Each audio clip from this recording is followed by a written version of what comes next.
Hello. Hello, we are back. Yes, we finally made it. Okay. How's it going? It's going good. It's going good. I had a few mishaps, right? But it's going good. How That's about you? it's going. I'm like, it was my husband's birthday yesterday, and I wasn't well, I kind of forgot about the birthday, but did not. But I was expecting him to work. But I don't know why I did because he usually don't work on his birthday anyway. Right. So my mother had came over and kind of made a big deal about it. I'm like, Mom. Hmm. She's like, come on, Angela. I said, well, I can't even remember what he got me for my birthday. I said, he must have gave me some money. That's why I don't remember. Right. Probably. Yeah, because if you give me money, you know how you just start doing everything with it. I might pay a bill, I might do this or whatever, or give somebody some Mhm. money. So I actually don't like people to give me money for gifts. I uh, prefer, so yeah. So even if I need the money. Now, sometimes it kind of depends, maybe, but yeah, like as a rule of thumb, just get a gift. yes, get it good so I can remember it. Because other than Mhm. that, I'll be like, I don't remember what you got me. Or, Mhm. or he'll say, "Oh, well, go get it yourself." Mhm. But then that's what I remember. I bought myself. Right. So look, I ain't bought her nothing. So I don't remember buying nothing, huh? So yeah, I'm about to pull the same game. So yeah, he just turned 56. So Okay. Well, congratulations. girl, yeah, he getting up It's there. always good to have another year around the sun.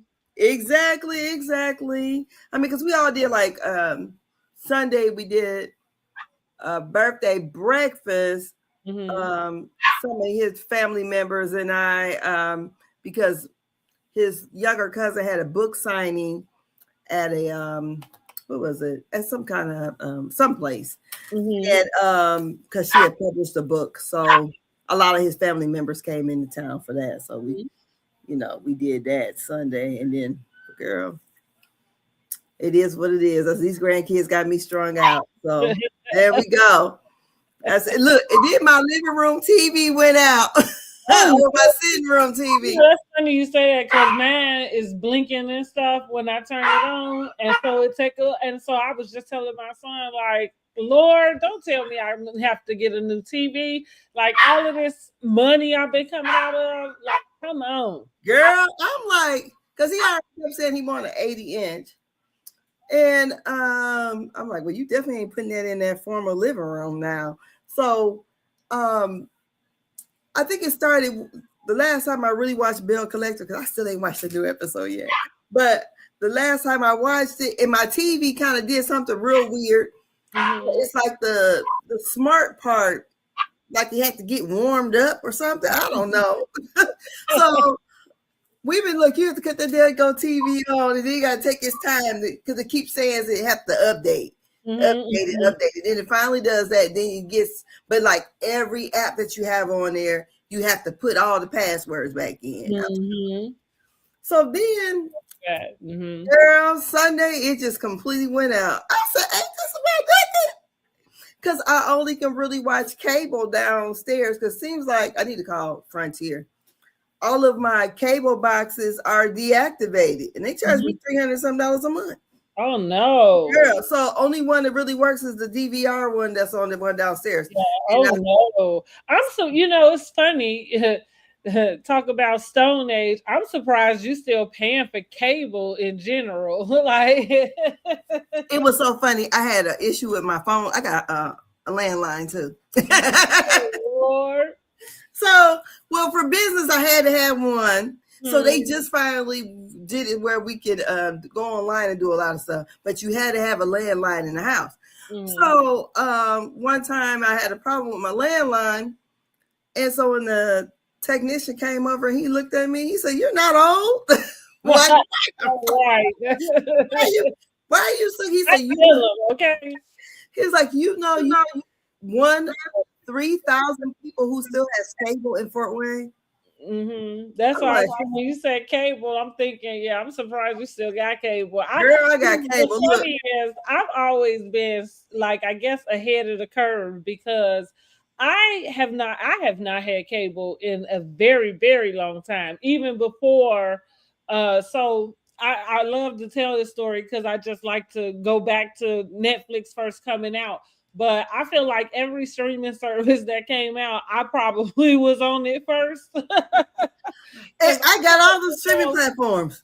I call myself boycotting Xfinity because I got pissed off about their bills. And girl, I'm talking, this was like 20 years ago. And so we had Netflix, and at the time, like, you know how now we got Peacock and all of the Bravo shows come on Peacock. Well, at the time, you could go online and just watch it there. Like they would upload the episodes online. Because we didn't have a lot of streaming things, you know. Yeah. But that's what I'm saying. Like I figured out a way because I didn't miss a beat with the things that I watched, but I figured out that with like it was a lot of cable channels that I didn't need. Like I narrowed down, you know what I mean? Like, yeah, even now I do have most of the platforms, but I probably specifically use of course Netflix. That's without saying. But Peacock, Philo is what I use primarily because Philo gives me a variety of things that I can't find, like the stuff on WeTV, OWN, you know what I mean? TLC. Now you can get that on Max because I got Max, but Max don't update. Like some of the stuff do and some of it don't. So it's a hit or miss. Because you might have to wait till the end of the season. But anyway, yeah, girl, I'm like, I have not had cable in decades. Well, I might have had it some kind of way just because maybe I got something that it came, you know what I mean, with it. But as far as like the internet, but it's and that was when Xfinity started. They got an app or something. Yeah, they got an app. So right, I ain't had no box or that DVR stuff in forever. Well, my whole thing was we had a Fire Stick for years. You know, when they first used to crack them, we had that probably, I don't know, 15, 16 years. But my internet would only it wouldn't go all the way to my sitting room. So we used to try to watch it. We couldn't. I was like, forget this. So then I ended up watching it upstairs, but girl, it was just, you know, it just had too many things on it. And I was trying to really watch something. I was like, I ain't got time to go through all this shit. So cable, I guess I'm setting my ways because I feel like, and I still got all these other platforms I pay for, but I feel like to build my cable, I got to purchase all these things. I got Philo, I got Netflix, I got Prime, I got BritBox, I got HBO Max, and I have HBO. That's why I got HBO Max. But I noticed that cable, like we're getting less, but they're charging you more. Because I don't have Showtime no more. I don't got Cinemax no more. Not because I didn't want. You can get rid of it. Because guess what? You can get Showtime with Paramount. That's how I like to watch live TV, and I feel like you know, that's funny you would say live TV because like my Peacock, I got the ads, so that's about as live as I need to. Because on my TV upstairs in my room, like I said, I feel like they deactivated my cable box and they sent me a new one, but I can't get it to work. So we just been watching the streaming platforms. But what I don't like is for some reason I cannot get my local channel so I can see the local news. Oh, okay. You know, well, if that be the case, then yeah, you're on your own with that one because I don't watch the news. Oh, I like to watch. I every time I say that sentence, I feel like I sound so like, you know, dumb because but it really started when I moved here. So it's just been a thing because and I remember that very vividly because we was watching cable. And so the news came on and I'm looking at it but I just moved here, so I didn't know the people who was talking. I didn't know what they was talking about. I was like, what am I watching this for? just one moment. And Just I'm one like, moment. these people. So I just never went back to it. And then I guess as time moves on, um, at this point, I don't know that I need to, you know what I'm saying, sit down and actually watch it. There's so many ways to get to it, even from the news station itself, posting and things. Mm. Um, so yeah, but let's go and get into this episode. We gonna going into Potomac, right? Girl, yes. And get this on out the way, honey, Yeah, right? I watched it maybe one time and a half, and I thought it was lackluster. Mm-hmm. The I whole did too. Didn't I tell Karen, the whole Karen thing was a letdown to you? me. She came in there Mhm. like she was high and mighty, and I'm like, bitch, you just got out of prison. I thought they let her off very easy, and Yes, and not that I expected them to be hard on her, but I was like, you showed up to this reunion like you came to the last one. You know what I mean? She didn't get any. There was no type of interaction with them, even having a confrontation. Or I should let me rephrase that because I didn't expect them to be combative with her, but I no, expected there to be some dialogue yeah, about her missing, about you know what I mean, about the things she said in the interview. But like you said, they really seem to just let her just have go her show way. through. Yeah. I mean, And she so we came got in, nowhere, you know. yeah, came in. Uh I guess that is a picture of how the season went because I thought it was lackluster. And as a 3-part reunion, I said to myself, can we normalize not having every reunion be 3 parts? Like Summer House has one reunion. If it needs to be one reunion, just wrap that shit up in one reunion. We cool with it. Don't waste our time for 3 weeks. Let's wrap it up. Let's move on to the next housewife. Don't usher the next ones in because we ready about this time anyway. Exactly. Um, watch it. Like I said, I didn't take no notes, and I just thought, oh my goodness. He kind of went in a little bit on Wendy, a little bit. Well, what did you think? Let's start with the receipt from Monique. Girl. What did you think about that? See, One they thing just I keep. Oh, go ahead. One thing I didn't like because we got a boop Yeah, all the yeah, way through yeah. there, and then so we really didn't know what the receipt was. That's correct. Not until Ashley just came out and said it was a receipt of her child that she recorded her child Mm-hmm. talking, and I'm like, I already said from the jump, it was not Jazzy. Kiana told that girl, Cookie. That's what I believe. And Kiana kept interjecting herself. So it made it even seem more like that's what she did.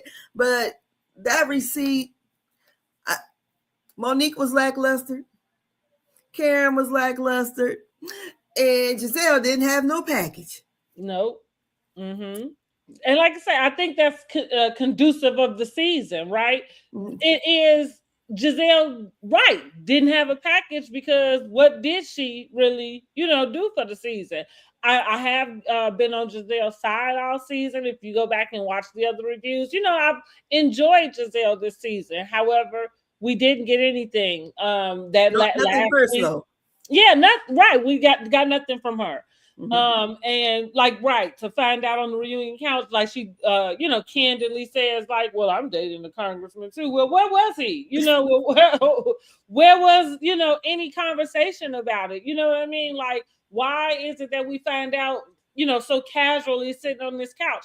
And that is one thing that kind of annoys me while I'm watching these shows, is because I'm understanding of allowing people to have some sort of privacy, fine. However, why are you here if you're not going to share? This is something that I could share, I guess. And if you dating somebody who you can't share with, I guess maybe you shouldn't date them at this time. I don't know. You know what I mean? But I do think that there's a dance that has to be done, and she's losing. And I wondered if her not having a package, I wondered if that is any type of hint to her, like, hey, we need some more personal story, even at the expense of maybe tossing you out and bringing a lackluster person who's willing to share more of their personal story, but I think you're right. I agree with you that receipt fell flat. I was gonna say they really just keep lifting Stacey up, and without even doing it. Like every time, it's one of the things like the grave you dig for me, dig a double one. Yeah. Because you fall in it, right? Like, because I'm thinking, I don't know if you proved anything. Yeah, I thought to myself while they were going back and forth, and while Monique was really just trying to, hone in on the fact that, because like you said at the time, we didn't know that was her daughter or whoever, one of our children. Mm-hmm. But to say, well, why would she know that information? It's like, well, she's a kid, like I'm not really sure what she had to say you could take at face value. According to what Ashley said, she ain't said much of nothing anyway. It was like you seemed like you was just hearing something and now you asking somebody something. But I questioned why nobody brought up Cookie. Like, why did we just go past this whole situation with Cookie? Because I agree with you that even in the midst of this Chris and Stacey deal, it all came from Cookie. So why, like it fell flat. So you're right, Monique's return was flat. Karen's coming on the couch was flat. Yes. I think now let's get to Wendy.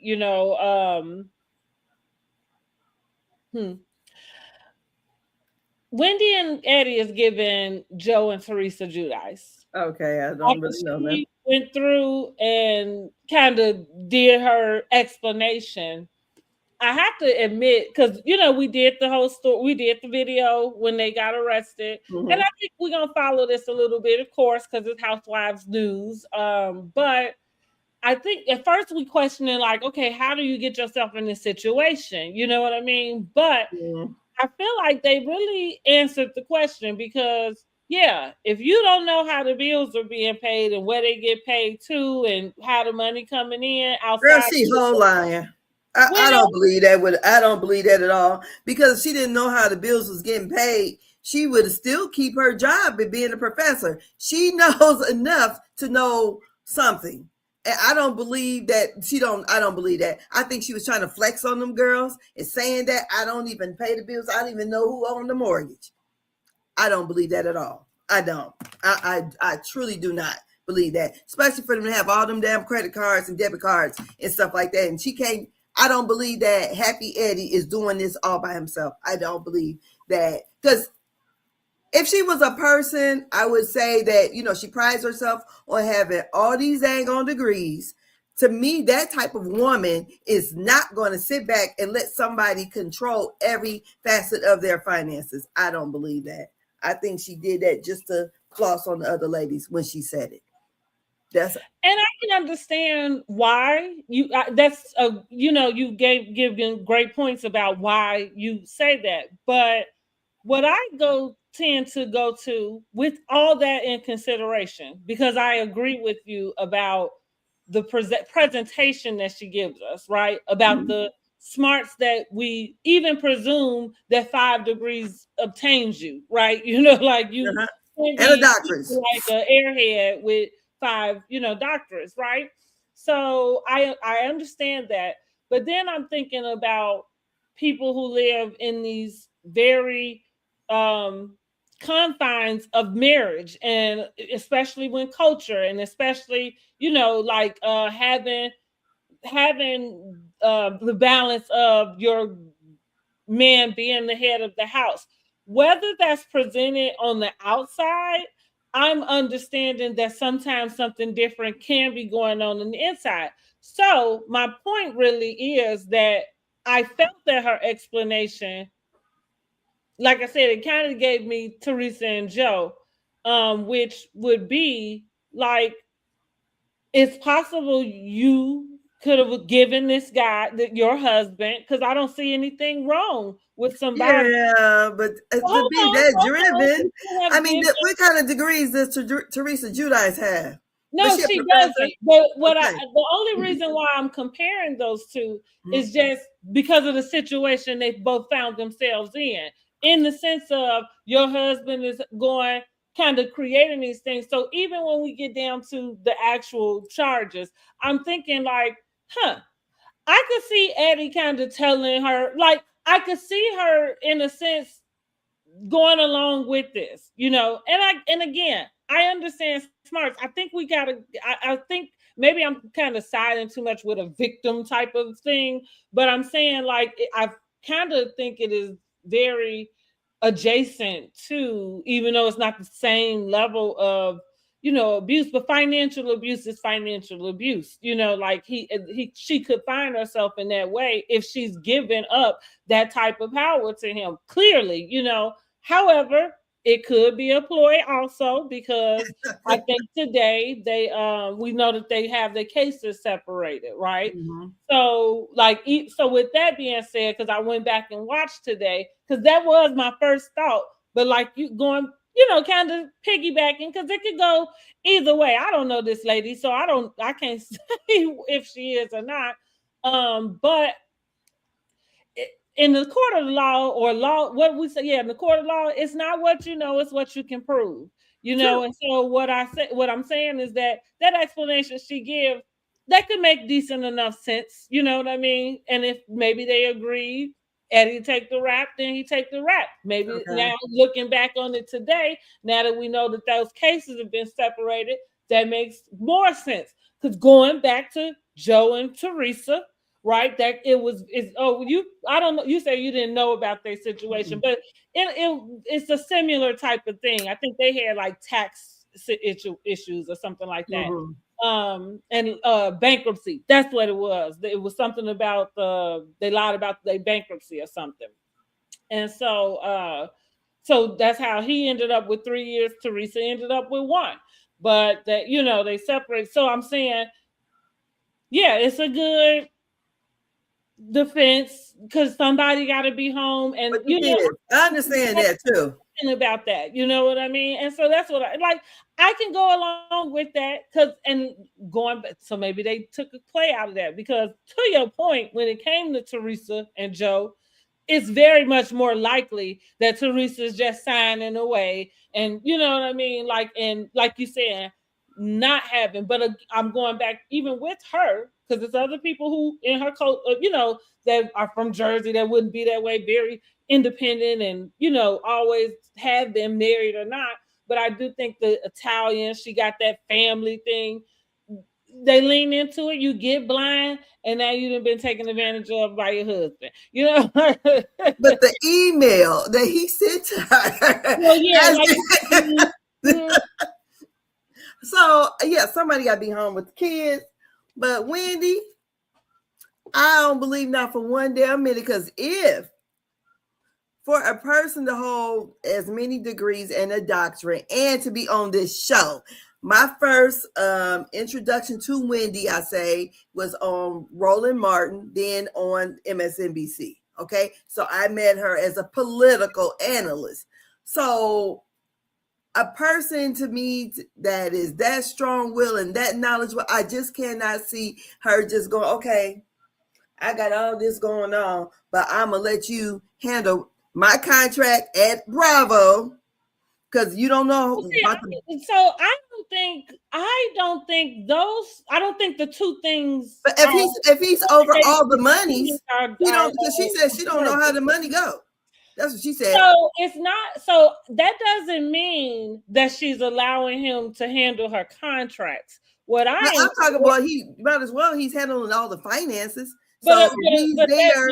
but Because if but she gets see, the I money, don't think so. I'm going into a sense of even being smart people will hire other people to do things. So no, she don't have Eddie working as her manager or her husband or but in he's that her type attorney. of thing.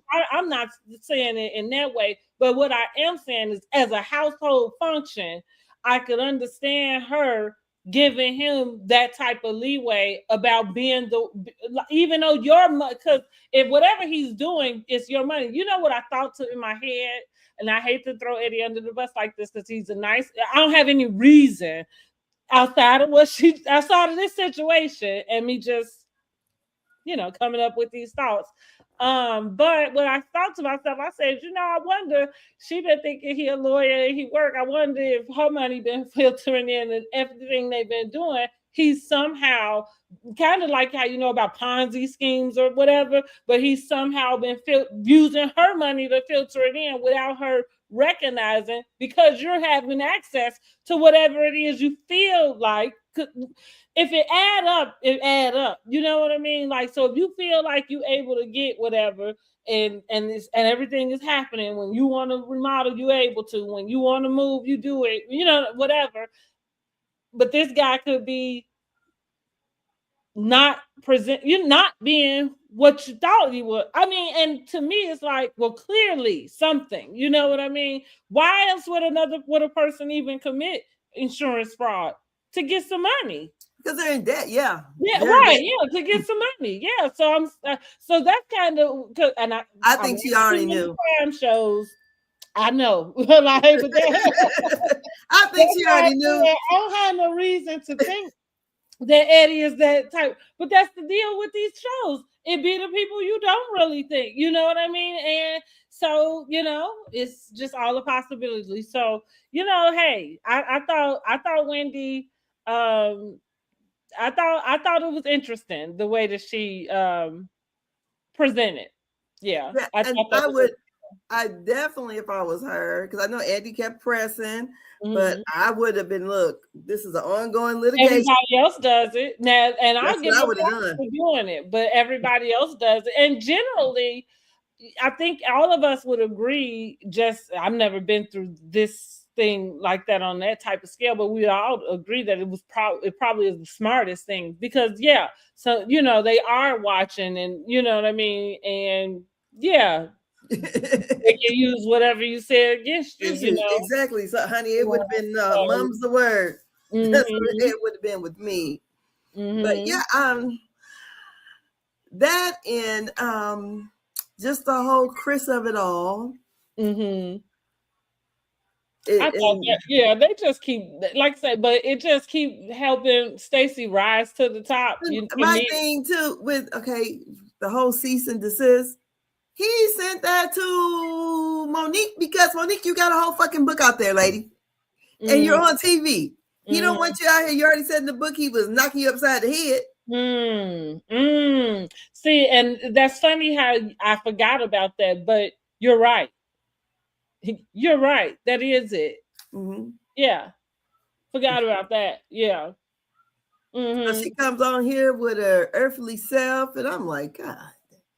I can't deal without the Dorito lady. I'm gonna call her the Dorito lady. People are like that. Like, how it's like their Mother Earth, and it's like, but you just raising all and hell everywhere you go. I just was like, oh God. So like I said, I only could tolerate it like a 1.5 times. And I just thought the air that the Grand Dame came in with, honey, she was sitting on her pedestal and looking down low at the other ladies. And I'm like, why in the hell they are not questioning her about the things they wanted to question her about last year, So I don't know. I was wanting them to press her a little harder, and I just felt like, yes, we could have got this in email. Yeah, well, we could have wrapped that up. 2 parts at minimum. It definitely didn't need 3. We could have did 1 hour and 45 minutes. Oh, really 1 hour and 15 minutes, to be honest. I didn't really see a need for Karen to come back on the stage. I didn't. No, and this the air that she came in there with, and the excuse that she gave for why she's mad. What do you think about that? The excuse she gave for why she's mad at Wendy. I thought it was reaching, you know, and I just thought it was reaching. Yeah, because Like, how you going through that, and then you can, it just felt reaching. In the midst of that, you sitting up harboring that. You know what I mean? Like, okay, okay, girl. okay, so You just want to have a problem with her. It feels indicative of always wanting to have a problem with her. yeah, I don't know. And then, but one thing I did notice though, did you see how when Karen sat down and how basically Stacy kissed the ring? Because Stacy was sitting there and she came in, Karen was like, "Did you lie again?" And all the way she was talking, and then Stacy was, I was like, "What?"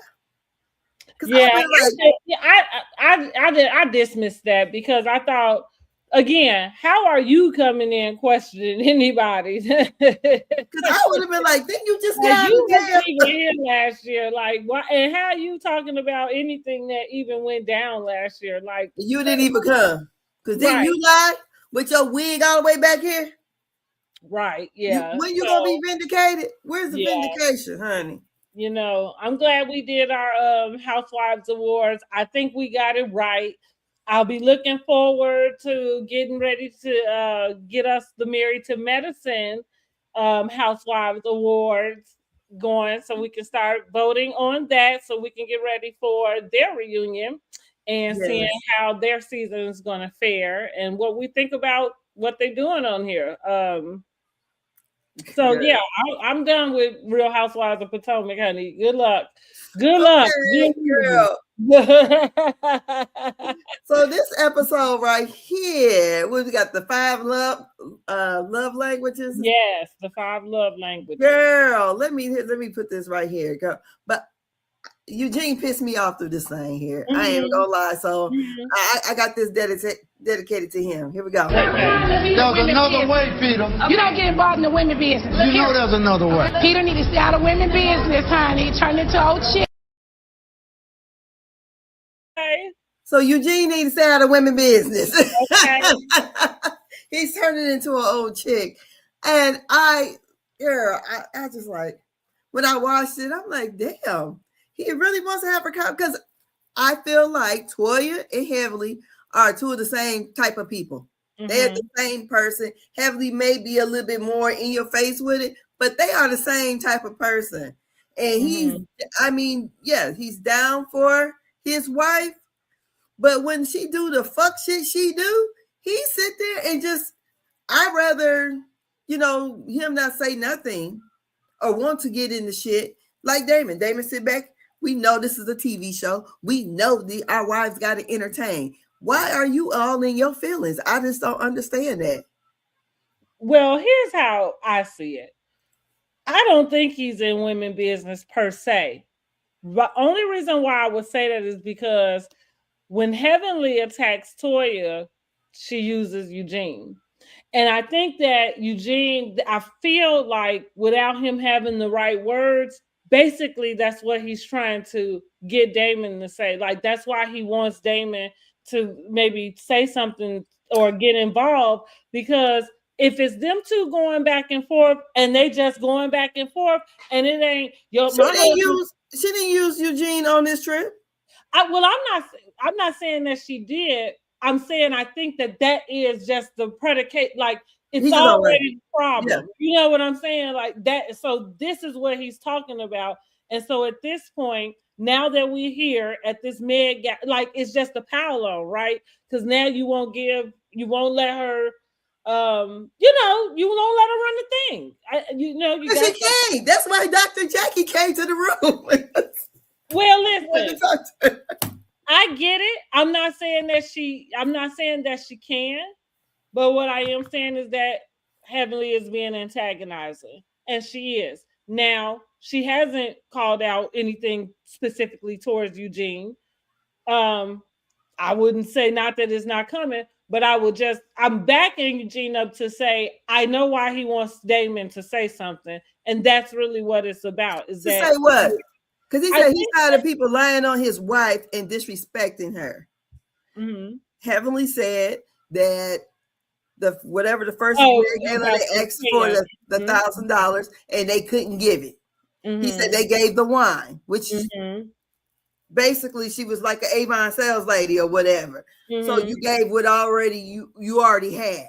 Mm-hmm. Didn't do anything extra. But now you want everybody to come give which their is money. why I said that. And see, that's why, well, again, like you said, maybe it's a show. Maybe nobody wants to settle it so quickly. You know what I mean? Like in that way, I guess. But yeah, appropriately, same as so it ain't what you do, it's how you do it. If Heavenly could just really say, because in a nutshell, that's what she's expecting, is what I said last week, was that Toya really should have come to take on this thing, and you should have made it whole by giving what it is they feel like. You know what I'm saying? What it ain't even a feel like what you didn't put in. No, like you come back saying you understand the work and that. So that's how you show improve, But I'm also thinking, well, we here now, like, why? It's kind of like to cut your nose to spite your face. Like it feels like nasty work. And the same way I took up for Heavenly about the way they didn't support the campaign is the kind of the same way I feel about this end. Like, this is all y'all thing, supposedly, right? You didn't put her at the forefront as a joke or whatever, but now we here, so y'all just gonna, let the shit go. And who's gonna take anything serious after that? You know what I mean? Like, for real. So, well, that's what Dr. Damon said. Shit, it's in a couple days. Is you gonna give the money or what? No, it's so bad. Got Curtis over there asking for money from the men. He said, I ain't giving shit. He's like, they ain't told my wife nothing. Mm-hmm. And Brandy said it too. Hell, y'all ain't said nothing. Y'all didn't include me on it.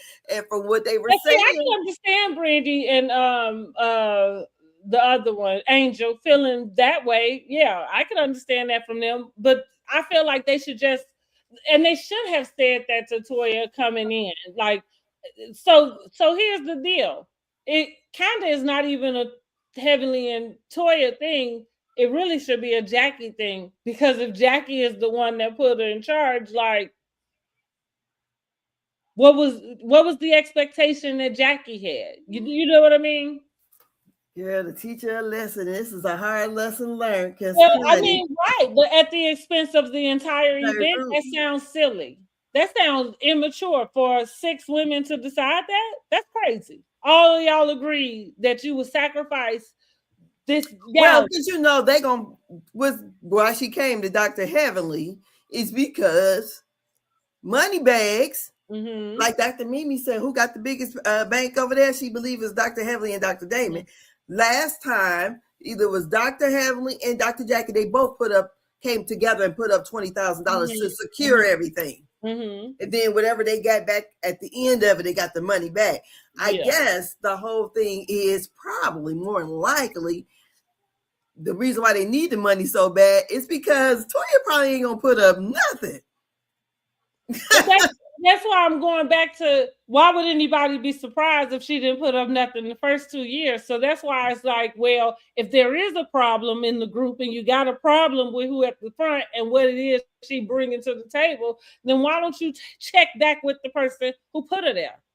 Yes, because what Quad said, the people ain't trusting Toya with the money. Yeah, who put her there though? You know what I mean? So that's what Dr. Heavenly said. Don't ever do that again. What did Jackie? What expectation did she actually really have?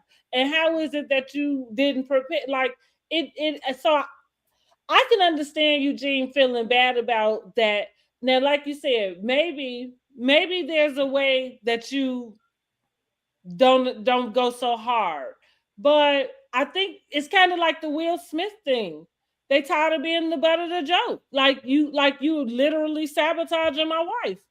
Like, that's crazy. And I'm sitting here watching it. Because she was sabotaging it before. I think the problem is if she didn't have so much mouth, even though she didn't want to contribute, but I think the problem was from what we get from the listening to the Patreon that she had so much mouth about what she wasn't gonna do or how they needed to do it, and that's the issue that the other women had. Because you can even see where Dr. Simone even sides with them about how Toya is with this Met Gala. So I believe had she just said, "No, I'm not gonna put no money in it," fine. But then to come with all the smoke that she did, and remember that one year they did the Met Gala when it was Sweet Tea there with Dr. G, and Quad came to give him wanted to hug on his neck. That one when Dr. Heavenly took that microphone from Dr. Eugene. Because they were trying, and then she was like, "Hell no," because she didn't put no money in, but you were trying to take like y'all actually did something when you gave this wine that you already had.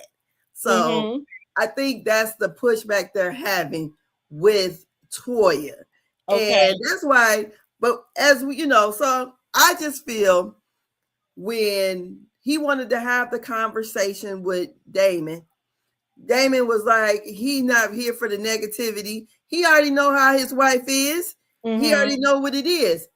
And for him to be so upset, and I just say Toya does the same motherfucking fuck shit to me. I feel like she's just like Heavenly, not as loud and boisterous, but she does her shit. I mean, it's good TV. I'm not saying it ain't good TV. I like watching it, but she's the same kind of person Heavenly is. And his thing is not only is he out loud with it, he backs it out loud. Because we're never apologizing for giving that wine. We're never. Well, she's saying how important it is. Because what if one of them said, "Okay, we're not going to give the $2,000, but we're going to give you all the napkins in the world." How's that helping? So that's what I'm saying. I see that she understands now because she said whoever has it next, she's going to participate. Yeah, true. But I agree. Like it's a little too late. She should be willing and ready to give it on this one. Yeah. I do agree with Heavenly and anybody else in that sentiment. So we're going to start out with, so we got that all brewing with, Eugene and feeling the way about Dr. Heavenly.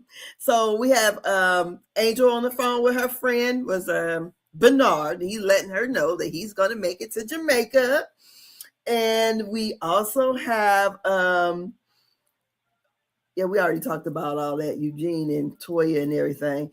So then we come up to the couple's dinner. So at the couple's dinner, we got Brandy explaining why her husband, Shamar, hasn't made it there yet. And I thought all that he went through, he only got a chance to be there a couple hours. Poor guy. I thought that was, I don't know. I just thought that was a lot. Well, I think he probably planned to be there a day. They said his flight was delayed. So, and like I said, it had to be around that time where they were having trouble with the air. I don't even know if it was worth a day. Like even the day thing just felt, something about that just felt so forced. I guess clearly it was, in their world, but I didn't necessarily see it as this sweet gesture. I thought it was a waste of time.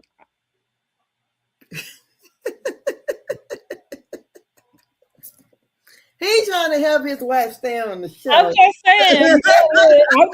I didn't see it. They said they ain't got a babysitter, and he had to do his shift, and then he gonna come back when she come back. So he was supposed to got here a little bit earlier. So if she was going back to those kids to go to school, I think that she just, I don't think it was worth him coming. That, like I said, I didn't see it as a sweet gesture. I just didn't. You thought it was sweet that he came? No, again, I thought maybe the sentiment is sweet, but the actual action of like that, Yeah, no, it was a waste of time. Yeah, but when originally he was supposed to be there a day. Even a day is a waste of time. Like even a day is to me, because now, first of all, let's all agree. I agree with Cecil. They should nix this whole couples trip deal, because at the moment that Angel is on the phone and Bernard finna come make this, pop up, I'm thinking, well, is that appropriate? Because y'all just talking. It's not like y'all just on this. I thought it was like this retreat, you know what I mean, type of deal. So you on vacation, but I don't know if that type of vacation is open for the randos. You know what I mean? Like I don't like it. It was giving some other type of vibe. It's not even your boyfriend. Like I don't know. I thought that was just weird. I did, and I didn't know. I don't know. I thought it was weird. And same with Brandy's husband. I thought that was weird. It reminded me. I wonder why Contessa felt the need to go so hard at that birthday dinner, because I wonder if Contessa felt like, and I think we might have said that that Brandy was trying to one up her in some way. Or if she's trying to, like, sometimes people do a lot to try to prove, I don't know, the love between them. And I think the more that you do that, the less I believe it. I can't, it's kind of like, because who you trying to convince? That's what I mean. Like, that all of what he went through just didn't feel that there was anything worth it. Even if you, like a quickie, when you got there, y'all had to hurry up. No, none of that was worth it. None of that was worth it. None of it might have been worth it to him. I mean, back in 12 hours, like, no, she just left you 12 hours ago. Like, no, I'm not buying it. I think maybe she's trying to get ahead of the game about whatever anybody would have to say about the absence of her husband. Same like why she was over-explaining why he wasn't there. And also kind of made it this deal. Maybe it's because my kids are older now and I can just feel in a certain way, or maybe it is because I'm not in that place anymore. It's not that I don't remember what it was like to have smaller children, but don't get mad at me because I'm not in that place no more. Did nobody tell you to hang around all these old bitches? I mean, right. Yeah, you know what I'm saying? Like, so it just, like, it was kind of like you kind of turned it around, like, they really just didn't understand. And it's like, do you see who you with? Like, yeah, you hanging with these ladies in their 40s, 50s, and 60s, honey. And if it was, and it's so important to you to be there their first day of school, then do that. I don't think anybody there would give you any objection about it. Again, I've been a mom, that would be fine. But am I going to, go any further with it? No, I'm not. So that's how I feel about the man coming. I feel like maybe she's trying to get ahead of the game. She don't want the people talking about the husband being absent and, coming up with all of this stuff. And it's just falling flat for me. And it's kind of looking bad for me. Mm-hmm. And when poor little Bernard got there, when Bernard he thought he was coming to pick it. He thought he was coming with a group of couples. That right. He knew. I mean, God, dog. She said she told him. Okay. I'll give Angel some credit. Clearly, she probably because he's on film. You know what I mean? He's signing the release. Clearly, she gave him some sort of synopsis about what was going on. Mm-hmm. But I'm still saying the fact that y'all even was discussing him coming just feel like he thought he was coming there to kick it, because that wasn't appropriate in the first place. Like, y'all not, when he showed up, did they look like they was in the space where he should be popping up on her? No. Okay. He looked like he came with my case. he came with an attitude. And I'm like, what the hell is this all about? And I don't know. Maybe well, Angel had to be there because Toya had to be messy. So I don't know if I would have probably brought my other good girlfriend with me. If anything, or you just go ahead and suck it up the way Quad has done, so many times, but that's what I mean. Like it just felt out of place. So I we can't had see him coming into it because even if he had, didn't understand once he got there, now you, and then that's the other thing. As soon as he got there, you go shoo him off to these strangers. That's what I'm like. You don't even know this man, but now you want these people to get to know him because they thought he was the help. But back to the dinner, we got the. So we're at the dinner, and Toya decides to do an icebreaker so people can get to know each other. So she's going to do the love languages. She said, hers is acts of service. I'm like, of course. Acts of service, and Eugene's is words of affirmation. And they was like, what kind of words of affirmation is Toya giving you? Cecil, he gonna have a hard time with that. Look, put the biscuit in your mouth. Shut up and eat the biscuit. Girl, I'm like, Toya, okay, really. Funny. That's funny. So Cecil, so she goes, so they do go around the table and ask everyone. And Cecil and Simone just like basically fuck the shit. He told me to eat the food, Mm-hmm. Reminded me my food came. That's what he did for me today. That's my love language. Feeding me is my love language. It really is. And everybody was like, oh, he doesn't know her love language. And I'm thinking to myself, do I know my husband's love language? Words of affirmation. Get out my way. Bye. Move. See ya. Get on your side of the bed. Acts of service. I done brought you some dinner, honey. Right. Your food on the stove. Right. Go eat it. But I think a difference might be kind of like, in the difference is like something that doesn't feel like a chore. So like a person who maybe you not just cook, but you fix his plate. Like I think that would be the difference. You know what I mean? I guess, Well, he probably my husband more acts of service, I tell you that. So so then Quad says she needs to be affirmed. Okay. You be careful getting home.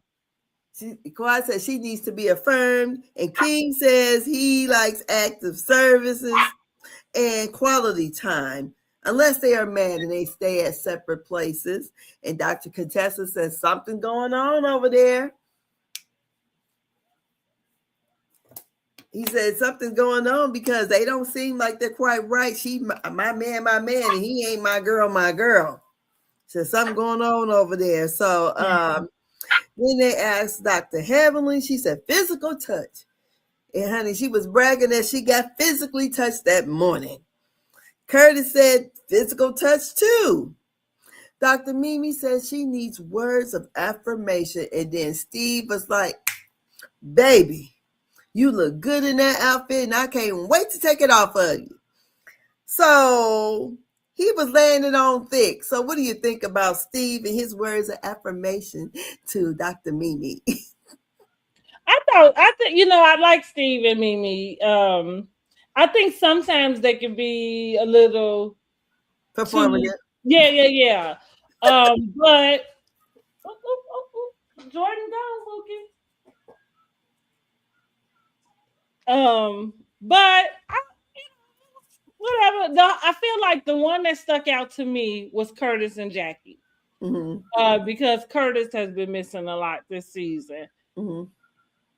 And we all, I don't want to be dragging Jackie's marriage down, but when he said that it was physical touch for him, and then she kind of said, well, she deficit, and I'm thinking, well, we know what happened the last time, he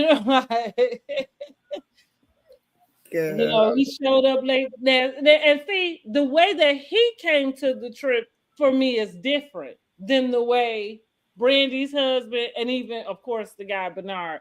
But yeah, I could understand you having something and you having to come in a little bit behind. You know what I mean? Yeah. But you know that one, like I said, even at the day, because when you think about, well, I do anyway. When you think about traveling, you at least you don't expect delays, but you put that in your mind. Yeah. You know what I mean? Like, so yeah, why would I want to go all the way, to Jamaica for a day?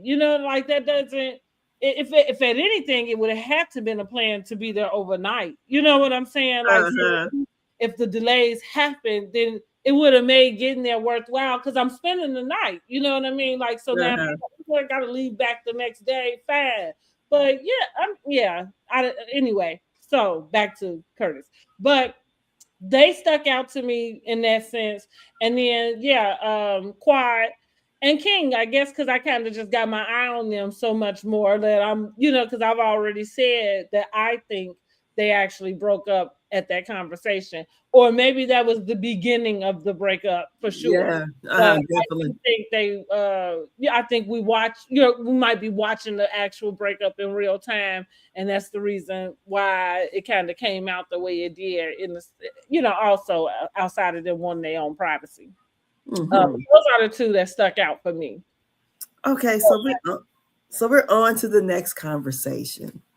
And so the next conversation is going to be Mimi versus Toya. Mm-hmm.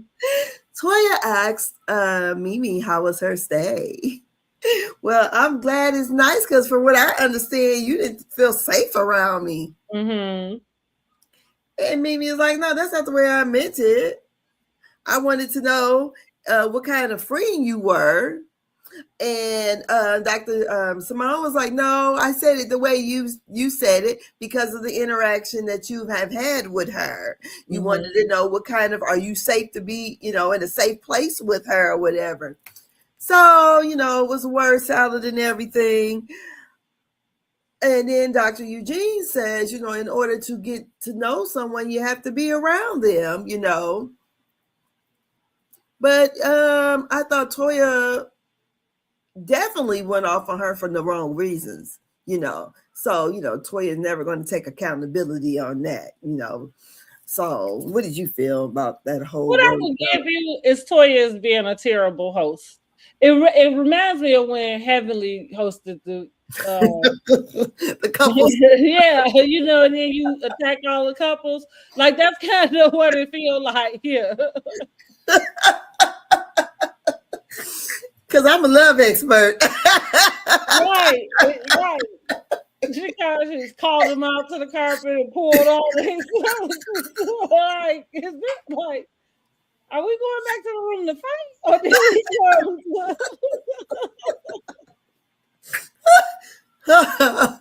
So, but this is what that's given to me with Toya. So again, I can be fair because again, I don't know these people, so I can call everybody out about what they're doing. And I really don't. I think Simone had been my favorite, but I'm saying I really don't have a particular favorite, on Married to Medicine. But so I think Toya's being a horrible host because I didn't think that was appropriate.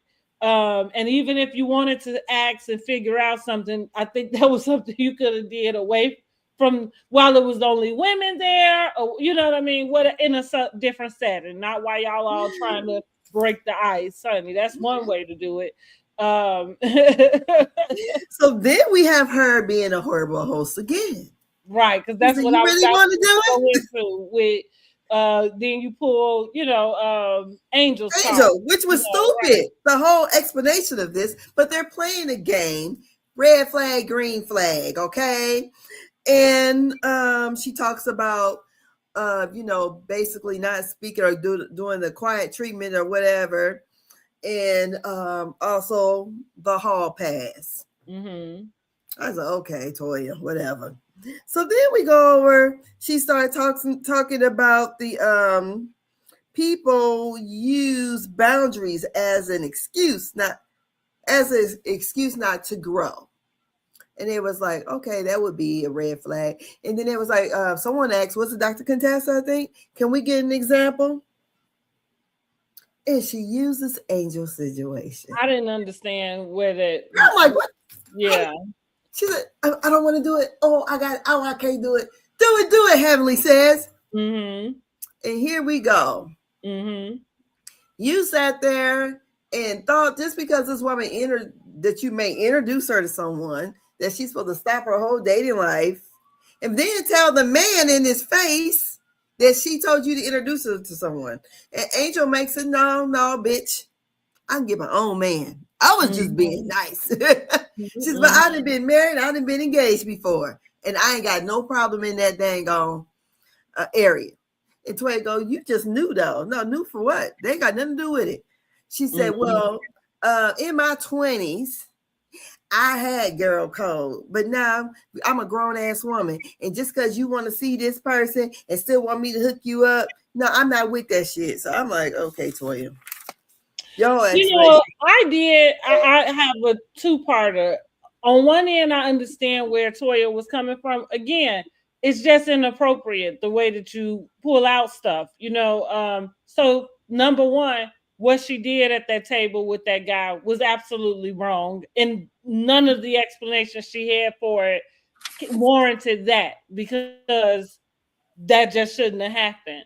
But you having a conversation with Angel to say, hey, like, if you ask, like, I can understand if somebody came to me and said that, like, I had a good friend of mine and said, oh, I'll give you an example. I do have, but the key word, good friend. Well, I'm not I think Angel was not even expecting it. But let's just say, like, my son, my friend's son, right? I think he's a good catch for somebody. Okay. So with that being said, it wouldn't be that I would introduce him to just any old person because they're single, right? There is a way to move when you single, depending on what it is you're trying to get. So if you are someone wanting a relationship and to be married, I think Toya, and maybe it does come with age, but I think I was like this when I was young anyway. But like I kind of say, I date with intention, in the sense of I date like a process of elimination. So there's not necessarily this overlap of me talking to this guy, dating this guy. You know what I'm saying? Like, in this whole, I don't have a rotation of guys. However, there's a small period of my single life where I did, because at the time I was just dating to have fun. I wasn't really trying to be in a relationship with anybody. You know what I mean? So at the point in which I feel like I want an actual relationship, it doesn't make sense to me to date in that manner, because I don't know how you falter that something to go somewhere if you're giving out that type of energy to these multiple people. I don't know. It don't work that way for me. But who's to say Angel was even like the guy? She hadn't even met the man yet. Now that is true, but that's the reason. Might look like Dr. Eugene. Like Angel, like if Toya really felt it, like I said, the first thing is this: she was just wrong at the point in which you had something to say about that in front of that man. That's period. The end. Now, whatever else, like, because everything that came after that is all you trying to explain, like, excuse. So it's, to your point, I think she just used her own self as an example without using herself, because she's the one that has the boundary of, I don't want to introduce my friends, you know what I'm saying, to people who not serious about them. And you took it on to, put it out there. So that's what, excuse me. You're using that as an excuse for why you know what I mean, threw her under the bus with this guy. And so I'm saying, like, that was wrong. And really, there is no other discussion that really need to take place after that. You know what I'm saying? Because that was just wrong. And it doesn't matter. Asked, how was she in bed? Well, it was all wrong. That's what I'm saying. Everything she did there was wrong. Eugene said, Toy, you didn't tell me all that. Right. Because it was wrong. Like, yeah. And so, like I said, now, as far as like getting to a point where you were seriously Because who knew? Like, if you hadn't gave her no number, like it was all in this realm of possibility. You know, nothing happened. You know what I'm saying? Like, it's not like you had gave the girl your number. It ain't like, you know what I'm saying? Whatever. But I'm just saying, I could understand that her saying like, hey, well, don't come and ask me about hooking up nobody up. But again, that's a conversation that should have been done in a private way. That you know what I'm saying? Like, just to get clarification. Like, yeah, I do got somebody. He looking, you know, he'll be good catch. He might want to get married, but I don't want to, you know, introduce him to you if you still, you know, kind of playing the field, because, you know, whatever. You know what I'm saying? And but again, that should have been private. She was dead wrong. And like I just pointed out, she was the person who used the boundary as an excuse to get out of something. She did that. Mm-hmm. Girl, tacky Toya. Yeah, and that's why we didn't understand it when she put. Well, I guess maybe she did understand it. She just wanted to blame Angel, because it's interesting that she went to that. So it's like you did understand what happened there. You just blamed Angel. And then the next day, how she said, because Angel won't let it go. I'm like, you right. brought it up. Yeah. Right. That's what I mean. Like, you understood what happened. So, yeah, because she said, you know, that's kitty shit. And just basically saying, you know. It was almost like she was trying to call Angel out like she was being a hoe. Exactly. You know? And like I said, maybe it is like, I wouldn't call it kitty shit, but I would, like I said, if you're playing the field, dating, I don't see anything wrong with it. Like, I don't think you are a hoe or anything, you know, of the sort. Play the field. But if you are wanting to actually have something of substance, then I do think you gotta clear the noise. You know what I'm saying? Like, you can date everybody, but you can't date everybody at the same time. Right. Yeah, because I mean, shit. I don't even know. We don't even know what the man that Toya is even thinking about. We don't even know what he look like. Right. And if he's Eugene's friend, does he have Eugene qualities? Is he like Eugene? I mean, is he a sucker for love? I mean, that might be what she would want. Like, you know, it's interesting. That's interesting. That I don't want a man I can run over now. I don't want that. Well, interesting that you will say that, because I agree. I don't want a man I can run over, but I don't know what it is. Why is it that Eugene would actually present to you as somebody you could run over? Because here's what I mean when I say I don't want a husband I can run over. I don't presume that I would want to run over my husband. So I'm saying I want a guy who could be soft with me. I don't need him. I think Toya is the same. You know, like, if I don't know. Like, it's like this macho. I think she runs over him because the way she talks to him in public. For sure. I would never do that. That's a Toya problem. That don't have anything to do with Eugene. Because that's what I mean. Like, why would you even... He allows it. He allows it because he doesn't leave her. But so that aside, he love her. He's sticking around. He gonna stick beside her. So with that being said, she is responsible for how she moves. And so exactly, he's just responsible for why he lets her do it. There's a certain way he don't have to leave her, but she needs to know that her as a person. Why, if you see this stuff back, why would you even want to speak to your husband that way? No, like, that should be a clear problem. You see what I mean? Like, that should be a problem for her, not just him. Because I get what you're saying. And that's what I mean. Like, well, he love her, he's sticking beside her. You know, that's why Heavenly say, well, he must like it. Well, that's not cool, because I think we can all agree nobody would like the way, you know what I'm saying, she talks to him.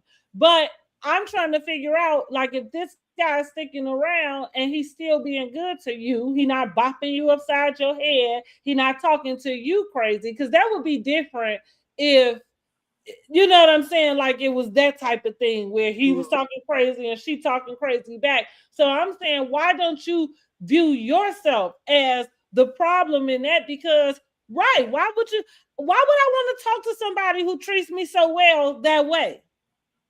That's crazy, don't you think? Yeah, I think it's it's beyond crazy.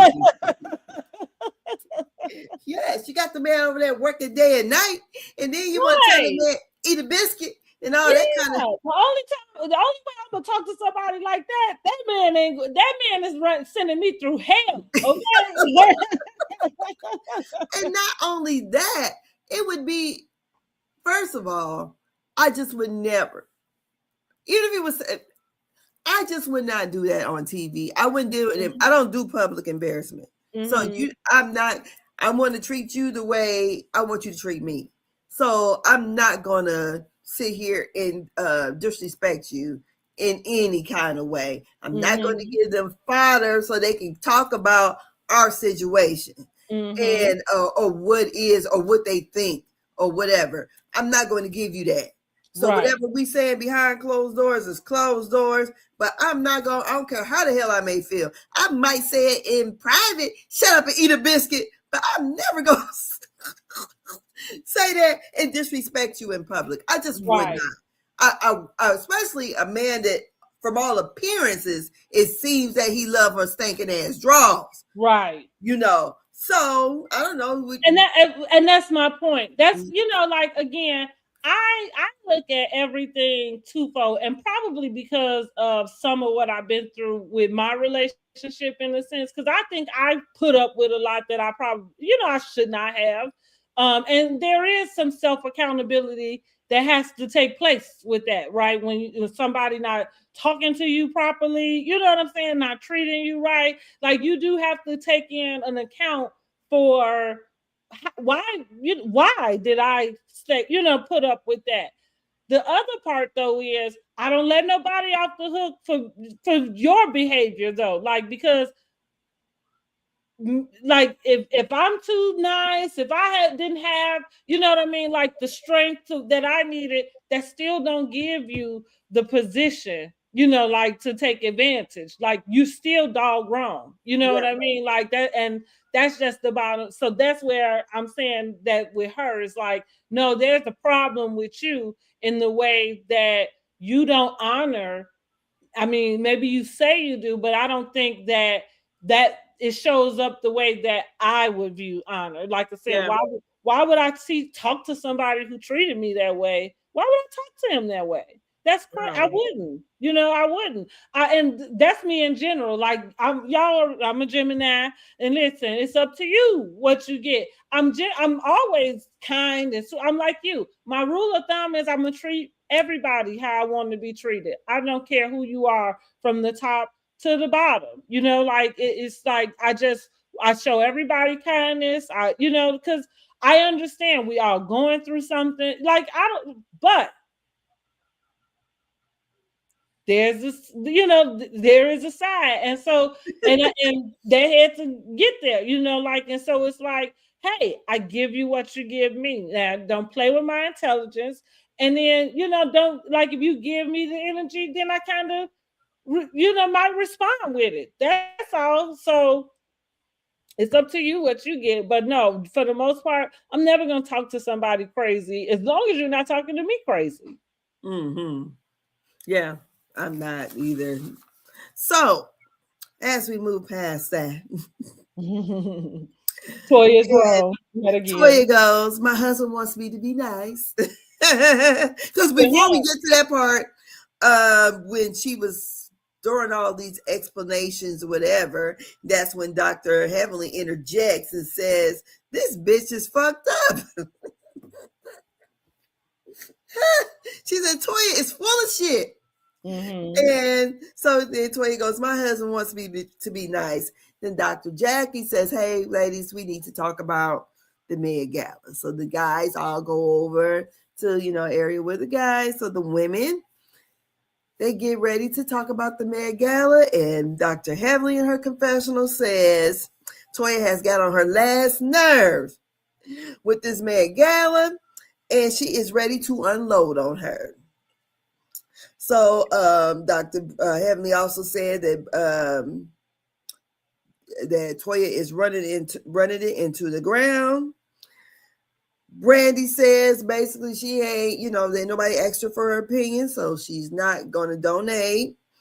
And we find out they don't have a venue, they don't have the food secure and all those kind of things. And Dr. Contessa says, is it the expectation that we're all supposed to donate? And Dr. Jackie says yes. Dr. Heavenly says no. Where you want to go right there? You can start. I mean, I feel like we kind of did discuss that. Already. I don't have nothing else to say. Quad says the people don't trust her with the money. You know, so the shots got fired. They're going back and forth. Toya tells Heavenly, shut the fuck up. What is his name? Dr. Eugene comes over and says, hey, Toya, we need a timeout. Let's go. She's the only person that's not, you know, basically disagreeing or whatever. It's Heavenly. She said, no, we need to go. She was like, you know, basically, no, I'm going to stay. So he left, man. So they continue to talk. And, you know, they end up, you know, they talked and then the cat got on the dang on food. Mm-hmm. Toya and Quad fell and they end up with a laughing moment. So I thought, wow, but excuse me. He goes back, but I don't know if it was before or after when he was talking to King and said basically if one of his subordinates or whatever, the doctors that he's over would say bullshit or whatever, he would ask them to leave. And I thought, well, ding, ding, ding, ding. They're not Toya's subordinates.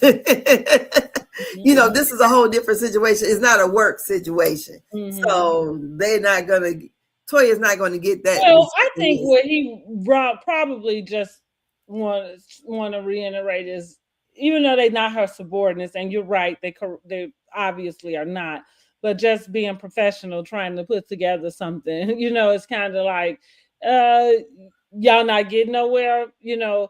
And it's interesting that you, like she said, well, she done got on her nerves with this Met Gala. I feel like outside of this money, is that the only issue? And more than likely, probably so, because you just pay whatever vendors come to do whatever it is you tell them to do. But again, it feels like there's some lack of communication, because what is it that y'all plan? Like, what is it that y'all expected from this lady who didn't pay y'all 2 years prior? Like, this feels like a ploy, you know? And so I'm just not, I don't know. I'm feeling indifferent about it because I don't understand why we're here. You know, it's like the girl didn't participate in the other two. So I'm not understanding how she got to the position that she is. Jackie said she thought it would be a good idea for her. But again, what is the expectation? And it sounds like you didn't give it to her because she's still looking for everybody else but her to pay. So where did that come from? That it's funny that we talk about this, about Jackie just kind of doing like little sly stuff and kind of getting through. But this is, for me, one of those things, because this is all Jackie's doing. Toya had, if I was giving Toya props for at least taking them and legalizing the thing, and I'm thinking, well, I think that's a decent contribution. Not to say nobody else is smart enough to get it done. The fact that nobody did it would just say that you benefited off of her getting it. That's just that, you know, on that. Because if you could have got it done, I guess you would have. You know. But did she? Well, I wonder. That's what I'm saying, is that I'm kind of confused about what the problem is. Is it just the money? Is it? I think the problem is that Jackie came back and told Dr. Heavenly all the shit. And so go back to that's what I mean. But nobody is really confronting Jackie. Just, you know, you're pushing it all on Toya, and it does. Like at a certain point, it looks like a pile up, even if you have reason to, you know, like, but it feels like a sabotage. It looks like a, you know what I mean, like a setup. And it's not a good look with middle-aged women that's trying to be successful. I mean, this looked like something for Zeus, like a plot that Zeus designed. But I don't know why we watching these grown ass women sabotage another woman at the expense of your own foundation to make a point. It's Kenya and her salon all over again. Okay. Well, they have a few days to get this thing together. That's what we find out. So, well, do we see any previews of it getting together? I think they do have it, don't they? I don't know. They do have it. Okay. I've seen videos of it because it's supposed to be what theme living art. I've seen the lives they did or whatever, and all the videos they put up or whatever. So it looks like look nice. But yeah. I don't know. This whole thing, I guess, like I said, it was supposed to be a lesson that they were supposed to teach her. But I wonder, because we know Toya is not no meek and mild lady. So I wonder if when Dr. Heavenly said that Jackie said that Toya was very unprofessional and hard to work with at the scrub shoot, was this all after the during this Met Gala thing? Because evidently something got Dr. Jackie up in arms with Toya, and I think Toya is like she is now. So I do think that because evidently, from what it sounded like, that Toya didn't want to tell the ladies where their money was going to go. It just wanted them just to give the money. And I think that was the problem that Brandy had with it. Well, that's the problem anybody should have. That that we don't even have, I think, because it can't. Why is that not being said? And maybe this is the part that I don't get about making TV, because that's not what y'all seem to be talking about. You know what I'm saying? Because I don't know, who runs a business? Who would think that you would do that? Especially for something that's not your own. But you can't do that with anybody. You collect money from people who you got as investors. They're going to want to know where their money went. Yeah. Just shut up and give the money. Just Bogart them, huh? We need this. Well, I think that's why they're not collecting the money. And I think it's a little bit of because if we're this far in and it doesn't seem like none of the money is coming from the ladies yet.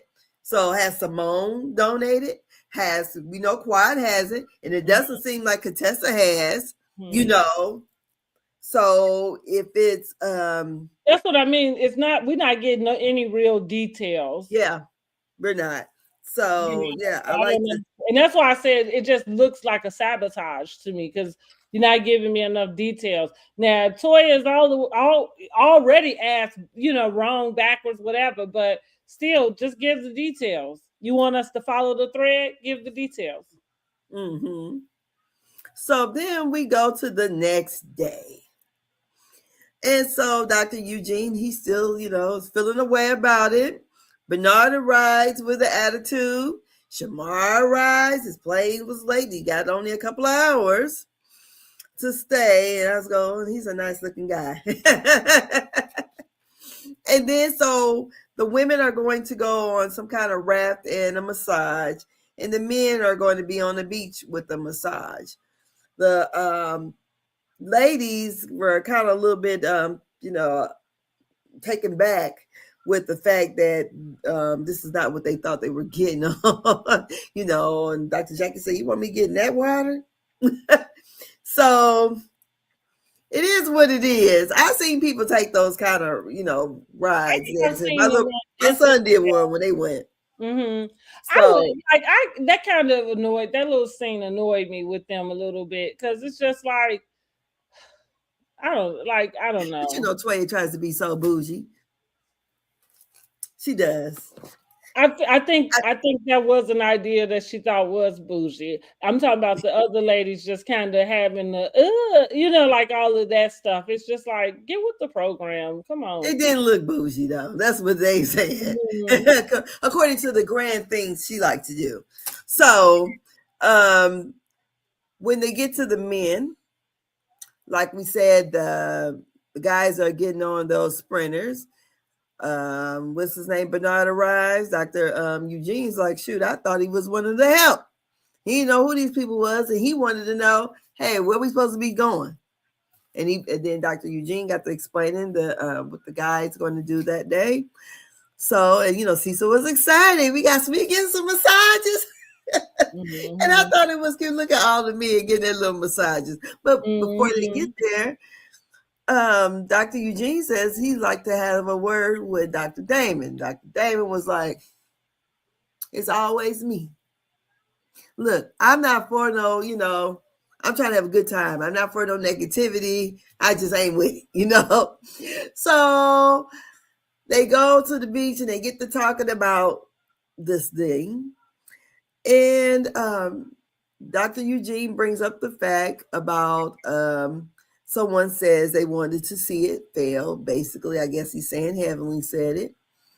And Dr. Damon was like, look, I ain't even trying to hear this. The thing in a couple of days, either we're going to give the money or not. And then Curtis asks, will the men, help donate? Everybody basically say, yeah, except for Steve. Steve said, I donated to other places. I ain't buying no $5,000 ashtray bowl this time. He said, no, nobody told my wife shit. And she ain't even a newbie this year. She don't know. They didn't include her on nothing, and we ain't donating. And they was like, you ain't got to explain, that's your position. Just say you ain't donating. We fine with it. Let's roll on.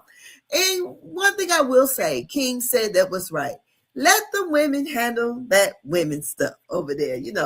We let us be cool over here. Let them argue and fight, because we know they're going to argue and fight and be back in each other's faces. Because it seems like Heavenly and Toya are on the rap together, are they?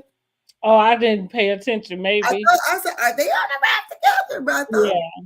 So, but other than that, that's how it ended. So, what do you think about that whole thing? For me, the episode, I think it was just kind of meh, yeah, it was just a little meh for me. A little meh. It was, I would rate it probably about a 7.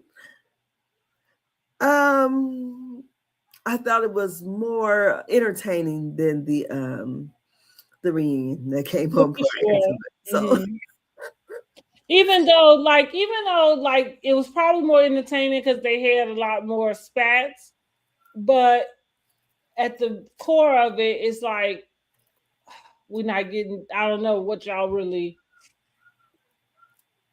barking about, really, so that's kind of why I'm like, it's just a meh.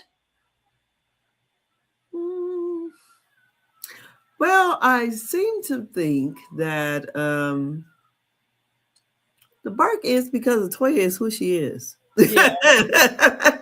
And Toya is, I feel like all the other episodes before we got to this Jamaican trip, Toya has really been going in on Heavenly. And Heavenly just said, fuck it. I'm going to give it to your ass on this trip. That's what it seems like she did. I'm just going to load on her ass when we go to Jamaica. And that's what she did. Really, I thought, Heavenly did a lot on that sprinter. And I don't know. I thought I said, oh, damn. She just threw the whole trying to be demure out the window. Okay, trying to be demure, right. Yeah, she was just trying, or decorum, all of it. She just threw it out. Fuck it. I'm going to just be Heavenly for this whole trip. But I do agree with Dr. Damon. Basically, he had told Heavenly, as long as you arguing with the ladies, I'm not getting in it. But once, a man says something to you, then it's a different thing. So I think that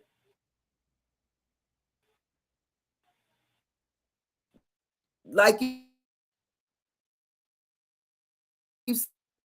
I'm on, because this is not Eugene's first season, because first season his wife got in the whole fight.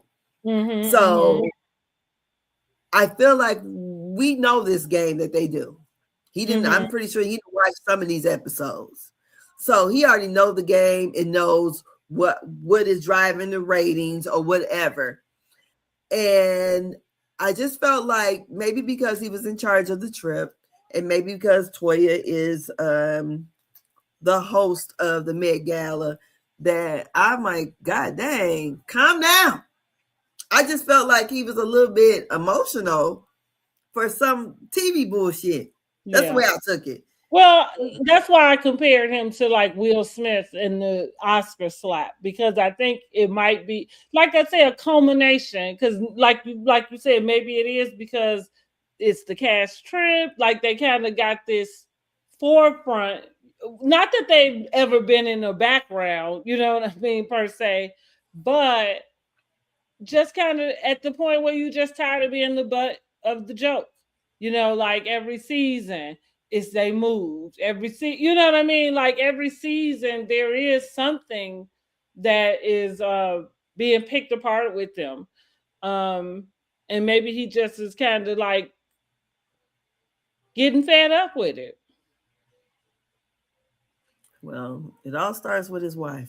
Yeah, I'm not, like I say, when I'm saying that, it's not to say that she's like some innocent, person, but I'm just explaining the dynamic. Yeah, you tired of that, the narrative kind of coming around that y'all broke, y'all, you know what I'm saying? Like, it's just, it always go back to something, to that same thing. That's the first thing I said when Will Smith got up and slapped Chris Rock. I said he was tired of being the butt of the joke, and Chris Rock was just like, that's how it happened. You know what I'm saying? He just happened to be the straw that broke the camel's back. Yeah, because when it happened, I'm like, is that a skit? That's when he turned around and said, keep my wife's name out your motherfucking mouth. I said, oh, he for real. Yeah.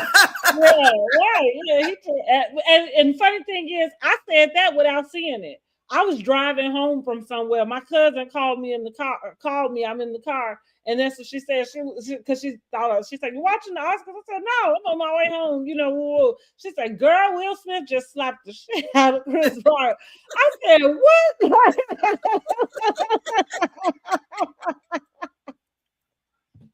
I said, the joke wasn't even that bad.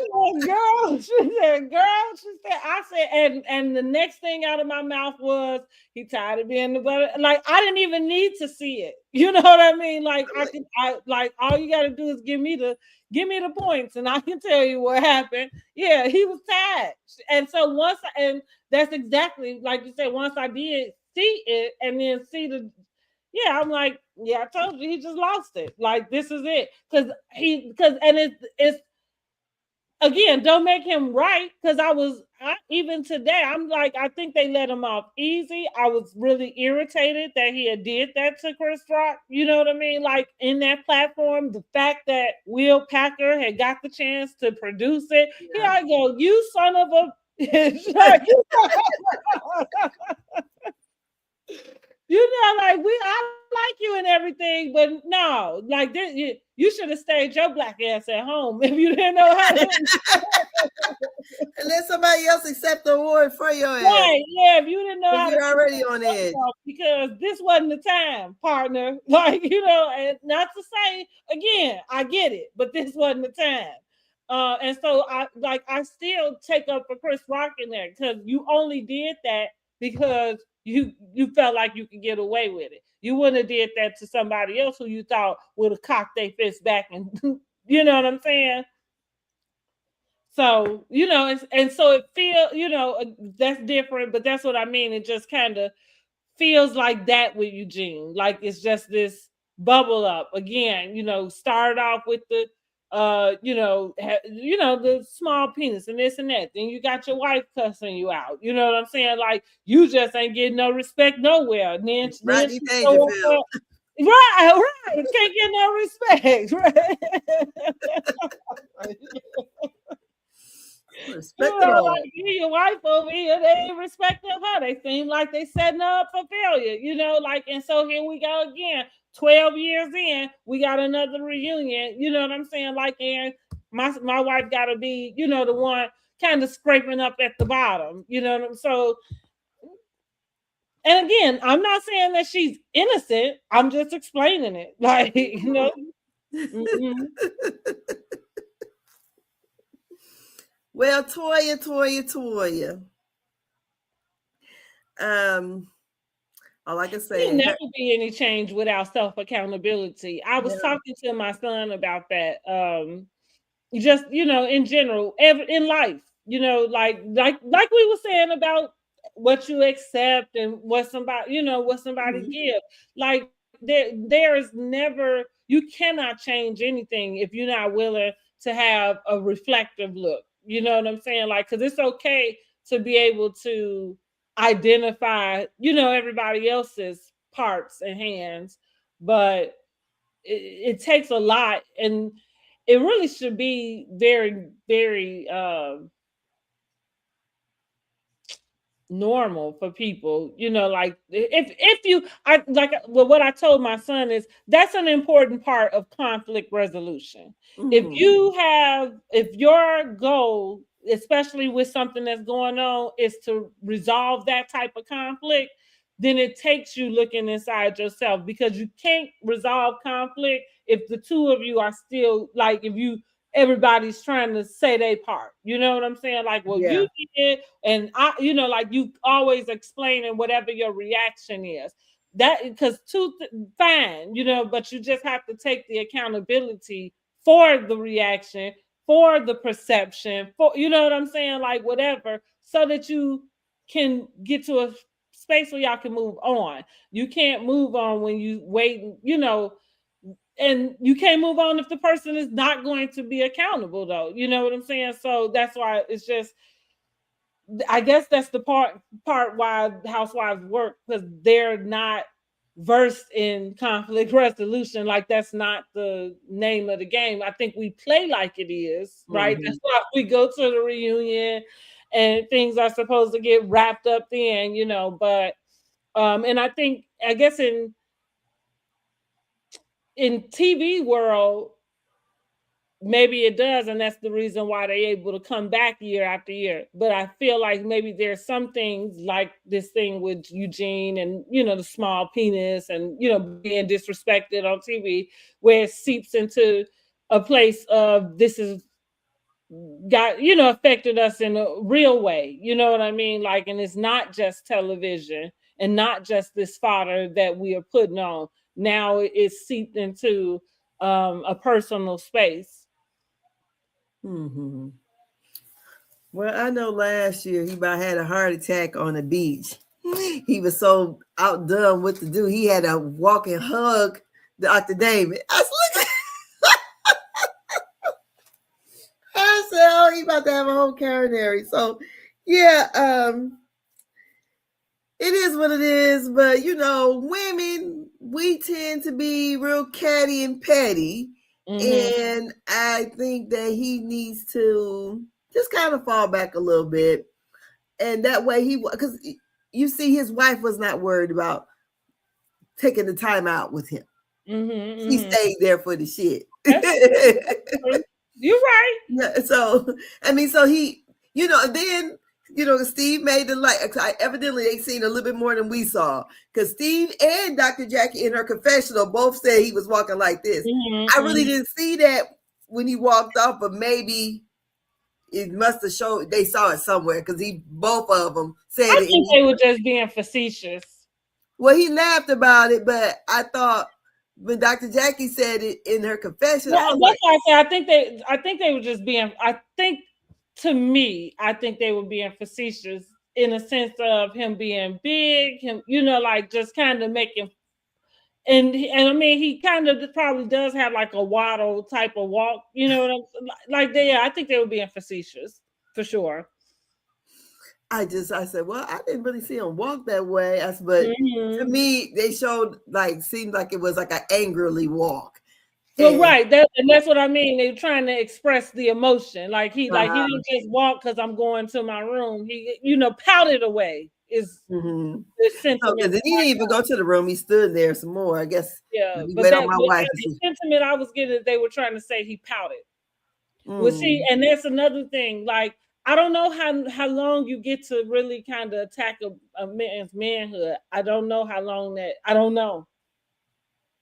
We 12 years in, we'll see. It looked like Gene's starting to crack. But to the specific emotion that I thought they were trying to evoke with that action was that he pouted. Which that's a feminine trait. Well, it's a childish trait. Let's say it that way. Don't let me put a gender on it. Let me say it's a childish trait. But it's a yeah, okay. I would say feminine trait to me, but I think the whole thing to come over there and try to make his wife go and take a time out and she just kind of shoot him off. Well, I mean, so like right, that's what I mean. Like it's just this constant cycle. You know what I'm saying? Like what you say, Roger can't get no respect, right? No, and it's all with his wife. And that was kind of similar to what they did at their place, right? At the pool, where she wanted him to get up and go, right? So that's what I mean. I think I don't know how long you get to attack a person's manhood subliminally in their face. You know what I mean? Blatantly. Like, I don't know how long that takes place. And they don't do it to anybody else but Eugene. Because his wife is the only one that does it. It's about being so broke. Go back to that too. If his wife treating him a certain way, it does not give everybody else permission to jump on that. It does not. And like I say, nobody should, right? Nobody in the whole mix should. But just because his wife talked to him crazy, but that's what I mean. Like, it's just this vicious little cycle. Like, nobody is gonna respect you, nobody, huh? And it seemed to me like maybe Toya had a conversation with him about the way she wants him to show up, because he is making it his point to show up that way.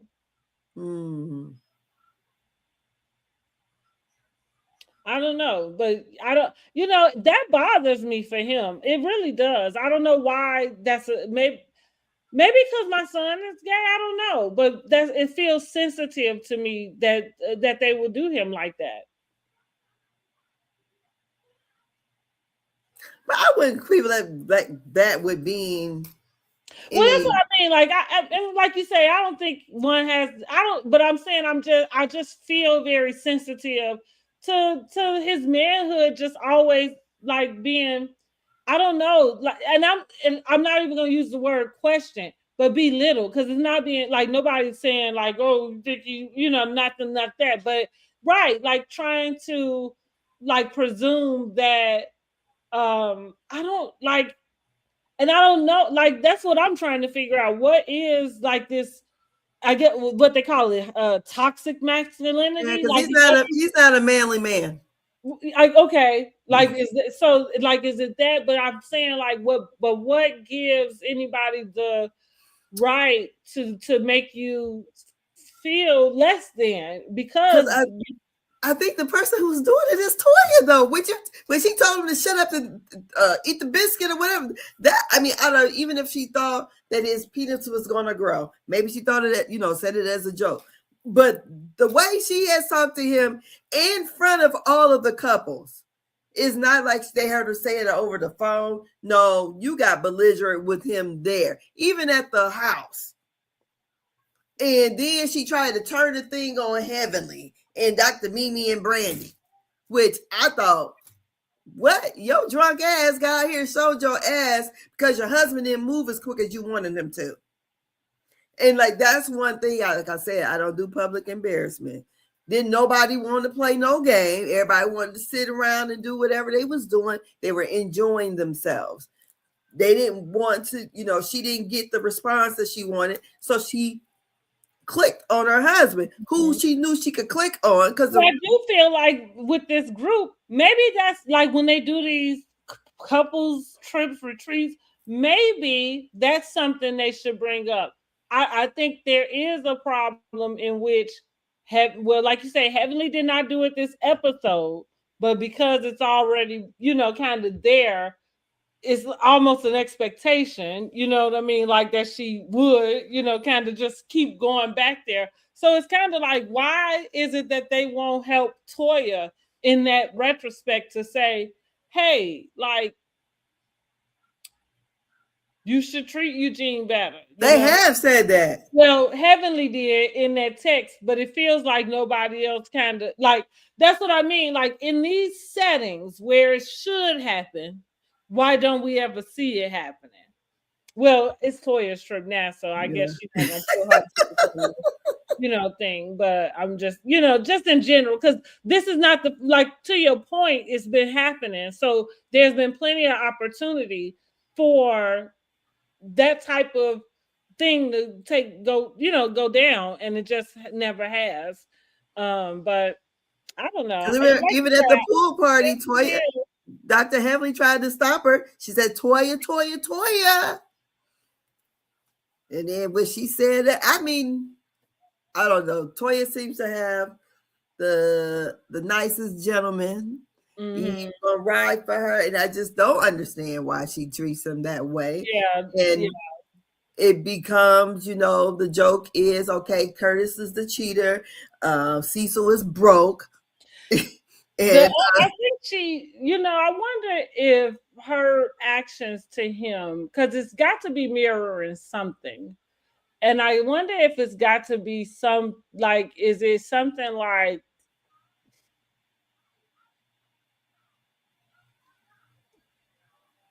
is there something else that she's wanting? Like, is there a way where she's projecting what everybody feeling like he might be? I don't even know what the word is, because I don't it's not soft. I don't consider him soft. I don't consider him, you know what I'm saying? So I don't know. I definitely don't consider him hyper masculine. But even for me with men, those things don't bother me. I don't need a man to be. As a matter of fact, too much hyper like King's masculinity is too much for me.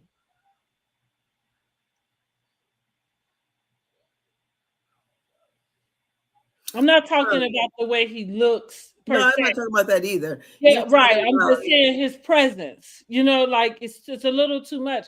Not that I don't want a strong guy, but there's a presence that sometimes men can dominate and have. I don't like it. I don't like it. I tell you what I do want a man. I wanted a man to be aggressor, or even just in a space that way. I don't know. So that's why I'm like, so his message, the way he speaks sometimes, the quad and stuff, well, I think most of the men who are foreigners, I think they are chauvinistic. Most of them are. I feel like I would say maybe, I don't know, but Toya's just ghetto. That's the only thing I get. And so, right now, that could just be it. She might just be crass, don't know how to treat nobody. You know what I'm saying? And that's just what it is. Whatever her childhood trauma is, it's coming out. And evidently, her and Eugene was raised totally different. So just the things she says and just the things she even talks about with the boys. I mean, like that. So I don't know, but he said he didn't want a woman that he can dominate over. He wanted somebody who's gonna give him pushback. Honey, she pushing his ass to the wall. Well, that's because I feel like with that, and I think that's most of his issue to me starts with Toya. And how she presents him to the others, and what she does. You feel like he probably is projecting his issue with Toya to everybody else. I think so, because with nobody else, that would make sense to me. That makes sense, yeah. Because I mean, because she's the one who did the embarrassment. That can make sense, which go back to why isn't it a couple in sight that could even present that, to say like, because hey, I think because he'll say he don't have a problem with it, and because he's gonna agree with her. Yeah, I guess you're right. It's then just, the cycle just repeats, and he about to go off on somebody. I just don't want him saying nothing to Heavenly because I don't want him and Dr. Damon getting into it. Right. So if they gonna have the back and forth because Toya and Heavenly is the same type of bitch. They are. I can see what you mean by that. So you just let them go toe to toe. We know it's a show. They're not friends for real. It's a show. We making the money. We paying the mortgage. We going on trips or whatever they doing with their money. I let them have it. And I wouldn't, to me, he's going to have himself a coronary heart attack. Because Toya ain't that bothered. Yeah. At least that's what she portrayed. She's not that bothered. He is upset. And I feel like, and Dr. Damon, like, well, shit, I already know how Heavenly is, and, basically, I don't want to talk about this. Either we're going to donate or not. And, I don't want to talk about it. Let the women have, let them deal with each other. Because that's what they should do. And I think they usually had a decent way of allowing them to do that. But like you said, it do seem like there's a shift this year with Jean and, with, I guess, just, I don't know, wanting to set boundaries or bring it to the carpet or something. Yeah. Because like I would say, if Toya was a timid person, her first year, this has been her first year on the show or something, Toya she gets what she puts out. I mean, and she can give it. It's not like, she's sitting back there, she's timid and, oh my God, I don't know what to do. She's not Angel from Real Housewives of Potomac. Toya ass up here crying about shit. Right. Yeah. My life is good up here.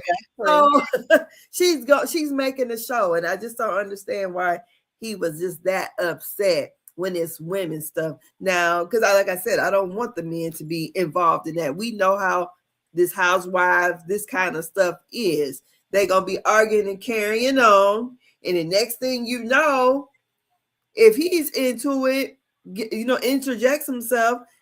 Damon is not going to let him say nothing crazy to Dr. Heavenly. So let the women do what the fuck they do and just stay away from that. Well, I definitely don't think he should interject himself in between. So, and even with what he did with Toya, he didn't. I think that they do understand that they're not trying to go there.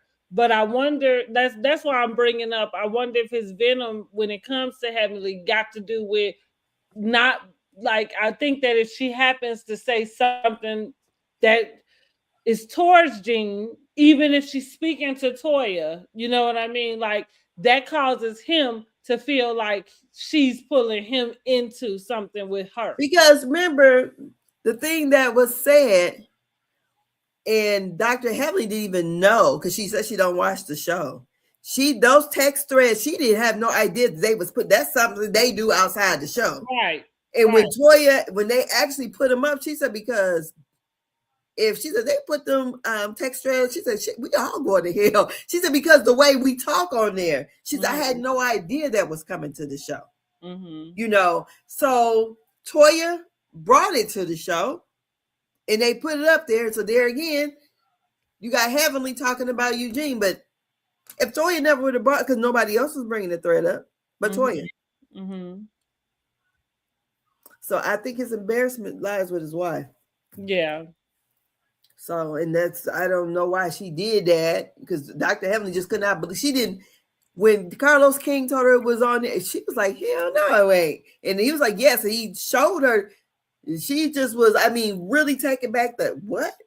She said, they're putting this on the show? She said, because of the things we talk about on here, we're not expecting this to come on the show.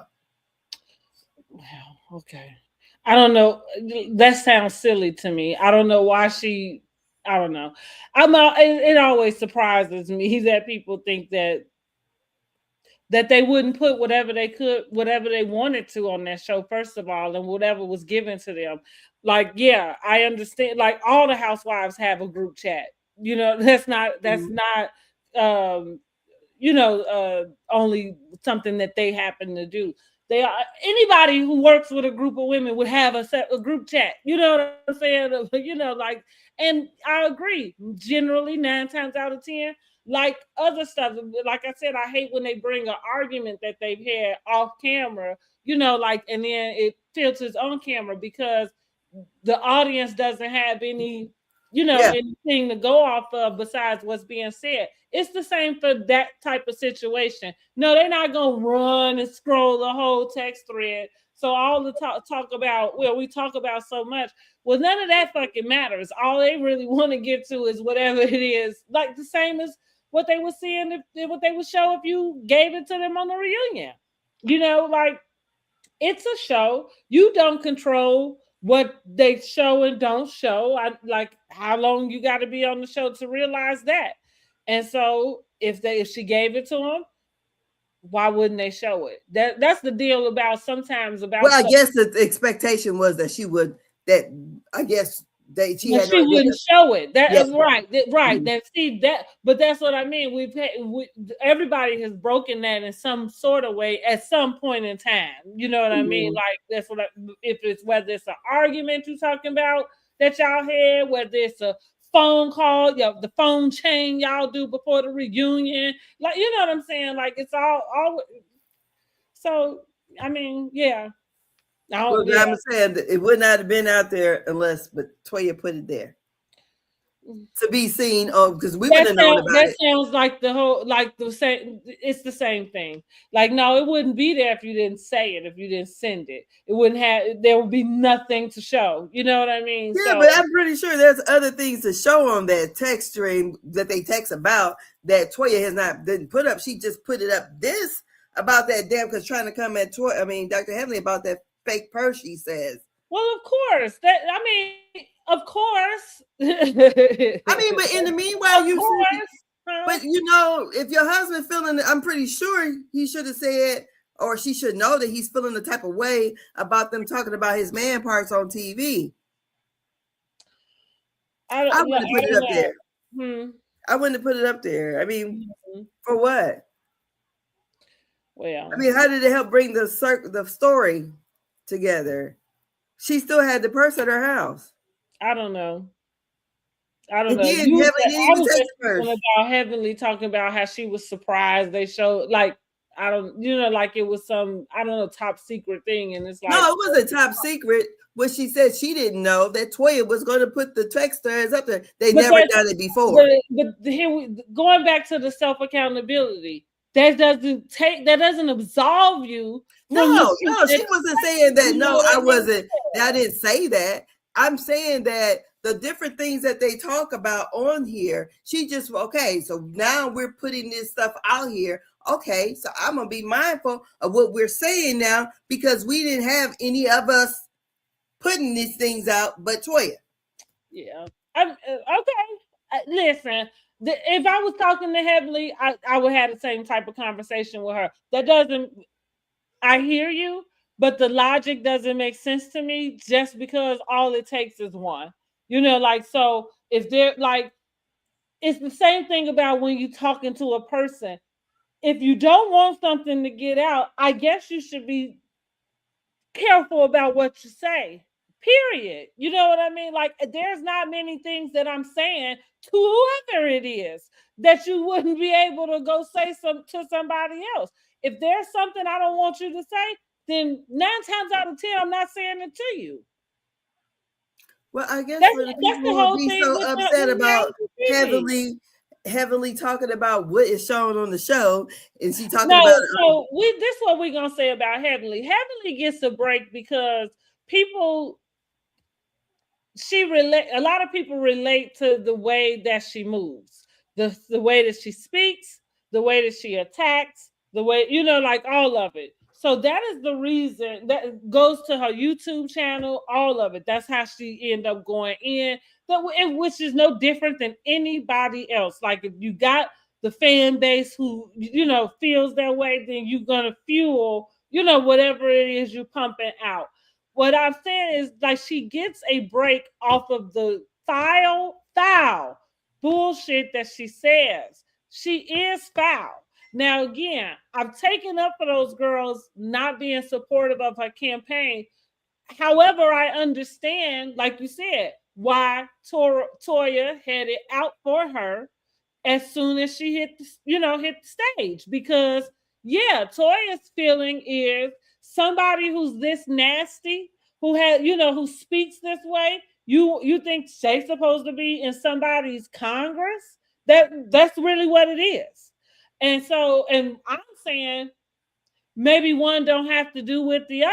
You know what I'm saying? Like but so maybe you just be supportive that she's trying to do something and make a change or whatever.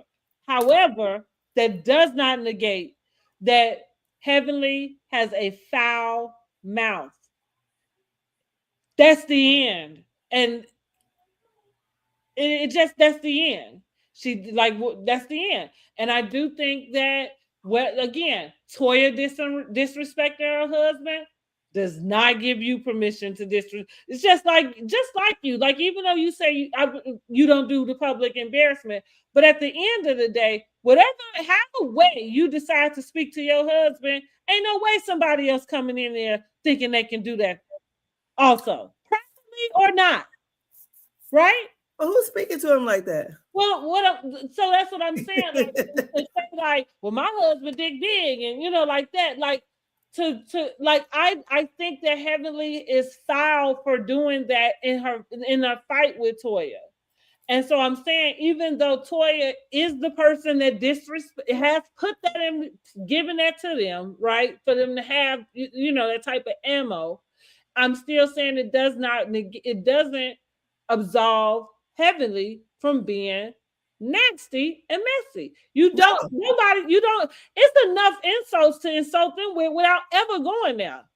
Because again, that at that point, you're not keeping that fight between y'all two. You pulling that woman's husband into it, who ain't got nothing to do with nothing. Now Toya don't turn around and say, well, Damon, nothing about Damon. She don't make up nothing about Damon. She don't call out nothing. He's short. Whatever, like nothing. Because their husband's the same height. I thought Damon was shorter. He looked shorter than me. They're the same height.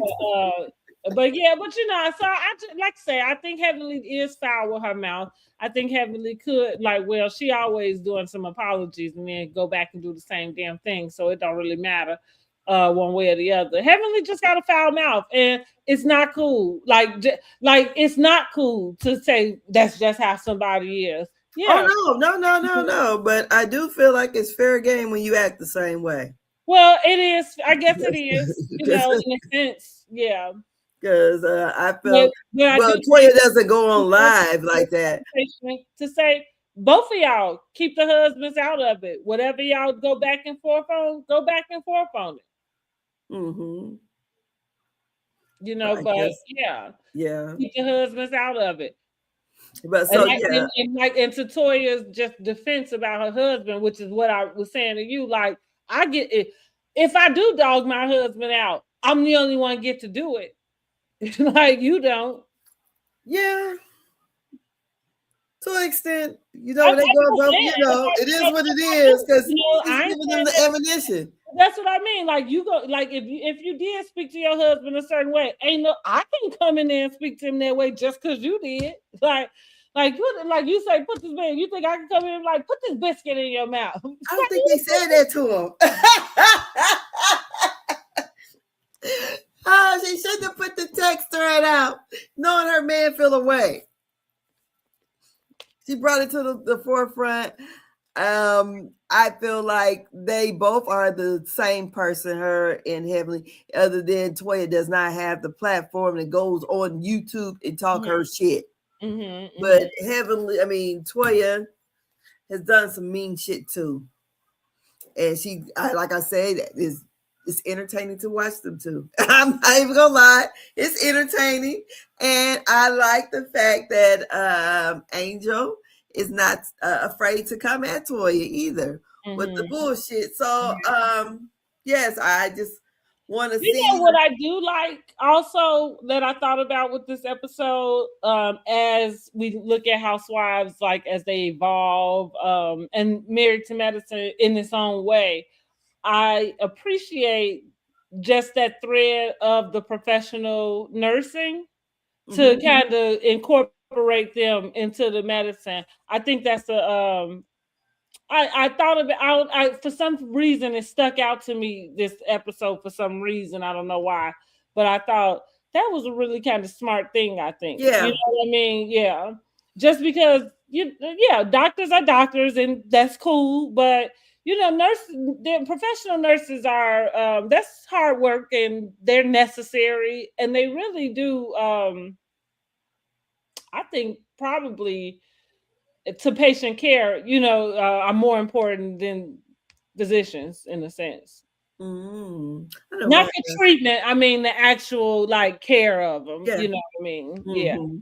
So yeah, I thought that it is great to see, a little bit more than just the doctor on there. So yeah, and you see this way we're getting younger women on there too. So and you can see their lives. But watching Angel, Dr. Heavenly, and Carlos King on the Patreon before, it was funny as heck. And it was funny. And Angel is definitely no angel. I mean, she's not scared to come with the shits. I thought, oh my God, this lady is funny as heck. And basically, Dr. Heavenly was like kind of passing the torch to her. Basically, it was a good lie they did. I was like, dang, because at first, before we got this far, Angel kind of to me was background. We didn't, until she had a little Scrubs line or whatever. But when she went on to that YouTube, the Patreon, you got to see more of her personality. I'm like, oh my goodness, it was a good time with them. It really was. So I was like, okay, we got a chance to see this. I said, well, I guess next year if she gets another chance, it'll be great. But yeah, I'm enjoying the season so far. I just thought, oh God, please don't let Eugene and Dr. Damon get into it. Please don't. I hope they don't either. I don't want any of the men to get into it because to your point, there's no reason why they should. Yeah. And no reason why any of them should be disrespecting any of the wives in any way. So yeah. And then what I was gonna say, so next week episode, we're gonna have Curtis Bible thumping over there. I said the adulterer. Yes. Right message, wrong messenger. So, and then we find out that King wanted to marry Quad and Quad didn't really want to get married. Is what she says. I didn't roll my eyes because I don't believe that. But she just wanted to have a baby.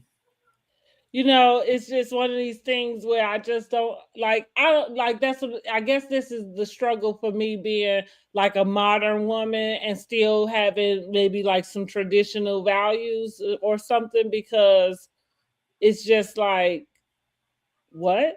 Because even in that same sentence, in that same thread, you want him. I want to have his babies. It felt. My thought was like, this girl is lost. Like, I said, damn, Dr. G did a number on her. Yeah. I'm like, what the fuck is she talking about? Yeah, I was like, this girl is lost, because I don't understand how you can have that conviction to want to have somebody's babies, but not to want to have that commitment to them that way. At this age that you are, I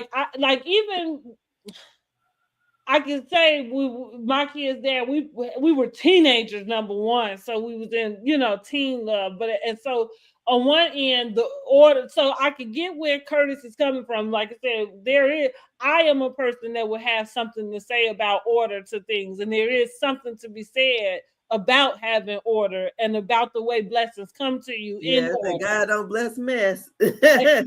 So listen, I just was pointing out that, yeah, he probably could have needed to try to soften that type of message, you know. He said, "Did you do everything right?" Don't vibe well with somebody who, you know, just like, well, you wasn't just cheating, but I'm just saying, you know. Curtis said, we sin every day. Yeah. You know, but so going back to Quad, like that wouldn't be like, I'm trying to understand for you, why is that not the hope for yourself? Why is that not the hope for this child that you are, you know, wanting to?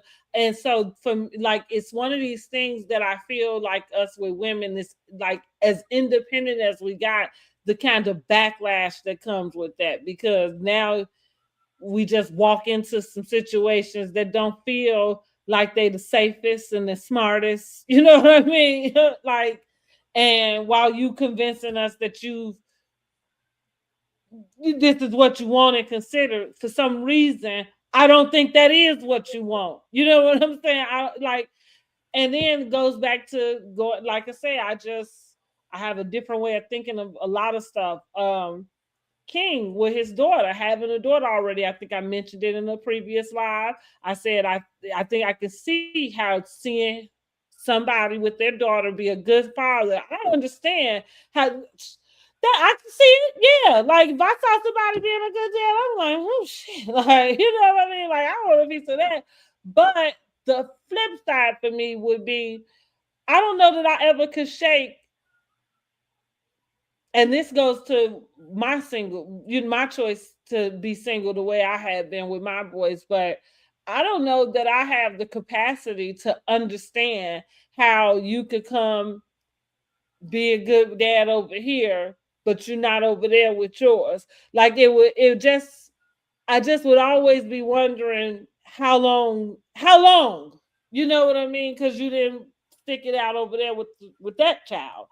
And even though I get, like, I know shit happens, whatever, people ain't good together, but I guess for me as a mom, having a child is the lifelong commitment, and so watching a dad kind of be in and out, that's just not something I'll ever want it or will want. So I don't know. Like, you know, I know it sounds crazy. I said I didn't even want to date somebody who had kids. At this point, I'll date somebody who have kids, but they need to be grown like mine. You know, like not in a you know, state where they still like middle school and all of that. Maybe high school, but elementary and middle school, no, because I think your commitment needs to be to raising your kid. Not that you got to make it work with their mom, but yeah, your commitment just needs to be to them. And I don't know how you come over here and start some new shit with me and do that. That's different. I would say that.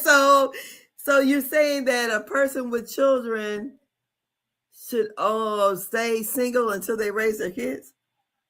You know, when you put it that way, I guess effectively that is what I said. Like, I wouldn't verbiage it that way, but like you said, I guess in a nutshell, that might be just what it boiled down to. Because, and I like I say, I guess I just look at men that way, because I think I just see, like, I'm always questioning why men are in the house with their children. You know what I mean? And again, I do know that there's a multitude of reasons. Some valid, some whatever. Maybe he just whatever, deadbeat, whatever it is, you know. But yeah, I just like, you know, you like the man that has kids and then he go over and start a family somewhere else, and now all of a sudden you know, the perfect dad here, but now your kids don't get that. Like, I don't know. It's just something I've thought about. Like, yeah, it don't seem conducive. That's why I say I wouldn't put it in that type of verbiage, but I think in a nutshell, that is what I said. So you don't think he could be a good dad to the one he already had, and then I don't know why Quad would want that for herself. That's kind of that. Like, I don't know why. Slim. I can see if she was a young woman. So the guy that she better get what's coming, huh? Yeah. She better tell this. She already in Atlanta, so you know. Yeah, but that's what I think essentially that's what I mean. It's like I don't know why that is what Quad would want. I think why would I don't know. But again, without the commitment, like because I would think that the commitment would be something that at least will give you I don't know, just another bit of security. But I don't know. You see, already thinks different because she wants him to move into her home. Mm-hmm. And he said he would never do that. So, and funny enough, I wouldn't do that. Me either. Yeah, I would be more than willing to sell and go get something together. I wouldn't want to move in something he already had. I would want us to get something that was ours together. Mm-hmm. I would be over there paying off his first wife mortgage like Sweet Tea. Right. Okay. Paying off Quad's mortgage. Okay. Girl, you done married this man 20 years your senior and you're still paying off a mortgage? Mm-hmm. She ought to be like Wendy. Mm-hmm. Not knowing how the bills get paid. They're not over there paying them.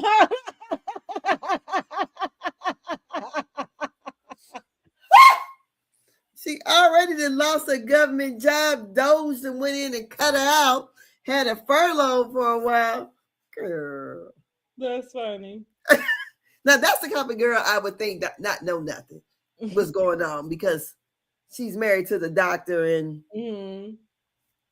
she just seemed the way she is. I mean, she just don't seem that bright. I mean, I'm saying she's not, but a little something seems a little off with Sweet Tea to me. Not that she's not book smart, but it just seems like she's a little. She's just awkward. Yes, very, but very. I would say, but yeah, I would. Now, if something like that happened to her, Dr. G, I would say she didn't know. Definitely, I would say she didn't know. She just signed. Mm-hmm. She just over there paying the mortgage. She don't even know if it's still a mortgage on the house. Mm-hmm. So. Like I said, I hear you, and I do understand because I understand, but I literally can't see Dr. Wendy being in that position. I really can. It's not even just trying to give her feed into it. I just really can. And that, like I say, because the literal thought did pop into my mind, like, damn, Eddie probably could have been taking her for a ride. And maybe not even intentionally. Well, okay, take it back. Of course. Well, all I know is they didn't talk to some real crooks before they did this shit. Either one of them. Yeah. Because like I said, I can see where if everything feels like it's adding up as far as she is able, I could see her not going in, budgeting the books, not going in, and just looking if nothing has popped up to kind of say you ain't got no notice that you done came across. Okay, so I will say this. Usually in a relationship, there's someone who handles things better than the other, right? Mm-hmm. So flip that. My husband probably wouldn't know exactly because I'm the one who usually pays the things, but he definitely knows what the fuck going on with his money in his account. He knows all these other things. Now he'll go and say, okay, that bill is due. Okay, Angela, when is that? Or something like that. Yeah. But but the only inkling that would cause him to think something is wrong is if something right. Like if something go wrong. Yeah. Did you pay the bill? It's the shit. It's right. The shit. Yeah, I paid it. God damn it. Exactly. You still watch that's what I mean. I watch a lot of the crime shows. It happens more often than you think. That I know that's a bit extreme, but I'm just using it as an example to say just more often than you think. It might be a wife handling stuff. Hell, they on the verge of being foreclosed, and the man don't even know. He just going to work every day. Girl, because I know somebody who that happened to for real. See, he's just going to work shit, and then she done got to unalive you because she don't want you to come. No, Jesus, poor Wendy. So at least he just said, well, shoot, did they rob the house? which and even as she was even as she was explaining it, y'all, listen, I literally said to myself, because going back to they can use everything against you, and then again going to them separating this case, I said, damn, Eddie could have known that they was gonna be on vacation. Set that shit up for them to come back and find. He set it up right. I would have. Well, here's the thing, because even with everything that we watch, the reason why we able to watch it is because they got, like, you know what I'm saying, like, because they got caught. You know what I mean? So clearly, we only talking about it because he didn't get away with it. If he got away with it, nobody would know. But that's what I mean. Like, so I'm saying, like, I literally am like, okay, y'all out of town, y'all come back in. You know what I'm saying? Like, sounds like a setup. She was in on it. How she might not know the finances. I bet you she knew about that fake burglary. If it's a fake burglary, I believe she known about it. Because I think if we're gonna actively commit a crime or whatever, I would be. The only way to keep a secret is if one is dead. So it actually, for real, that's the truth. I'm saying that to say where the side piece at then? The side piece got to come in there. I don't think he would tell her. I think he would do that and keep it to himself. Because even with the email saying, "Is that all that you want to claim?" Like it's not. No, he said more than that because we got to get to the max. Is what he said. Well, okay. Even with that being said, he like it's still it's like I'm gonna say an order that he's giving her. You know what I'm saying? Like, like I'm not thinking that she is in the mind frame of feeling like we're in cahoots to commit this together. Like we're doing this. She was giving out receipts that she already took stuff back on, and it was her designer stuff.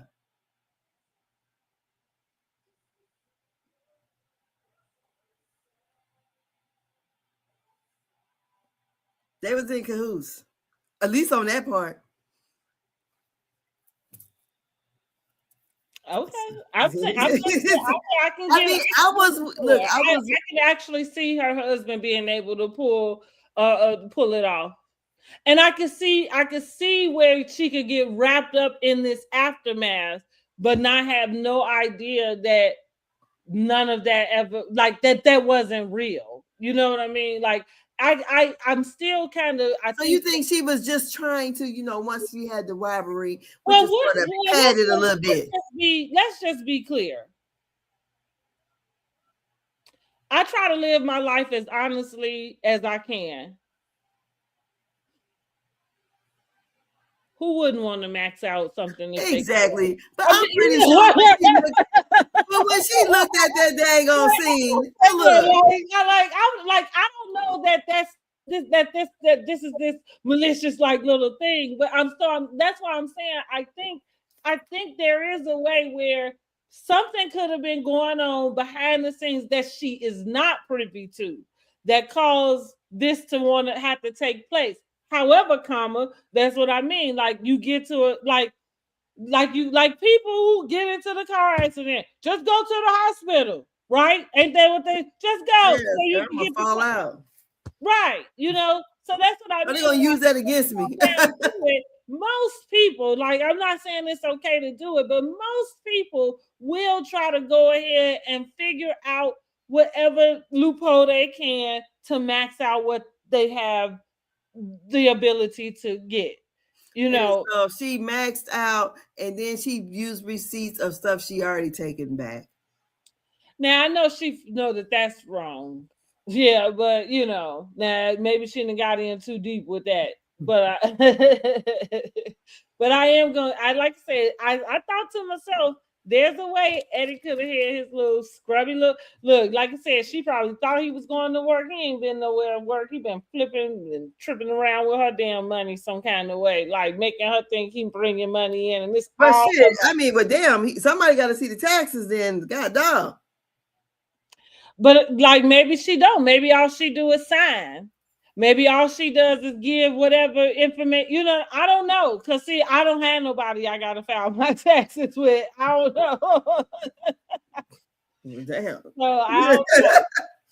That's being basically naive all the way to your detriment. It is, but you know, as a single woman, and again, going back to me watching all of this stuff, the scary part about a lot of stuff is that do you ever really know somebody for real? Like I always think about that. But do we really know ourselves like that then? Well, that's the truth.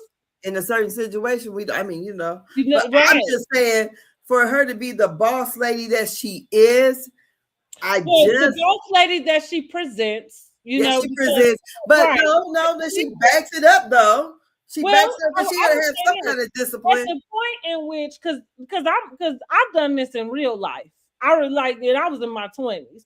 I worked at a doctor's office. There was a young lady who would she bragged a lot about her husband, about how he came in and gave her his check. You know, every week when he get paid, he give me his check. You know, like I do this, and I kind of, you know, like that. And so, like, to your point, when you said Wendy, when she said she don't know anything, she was doing that as the flex.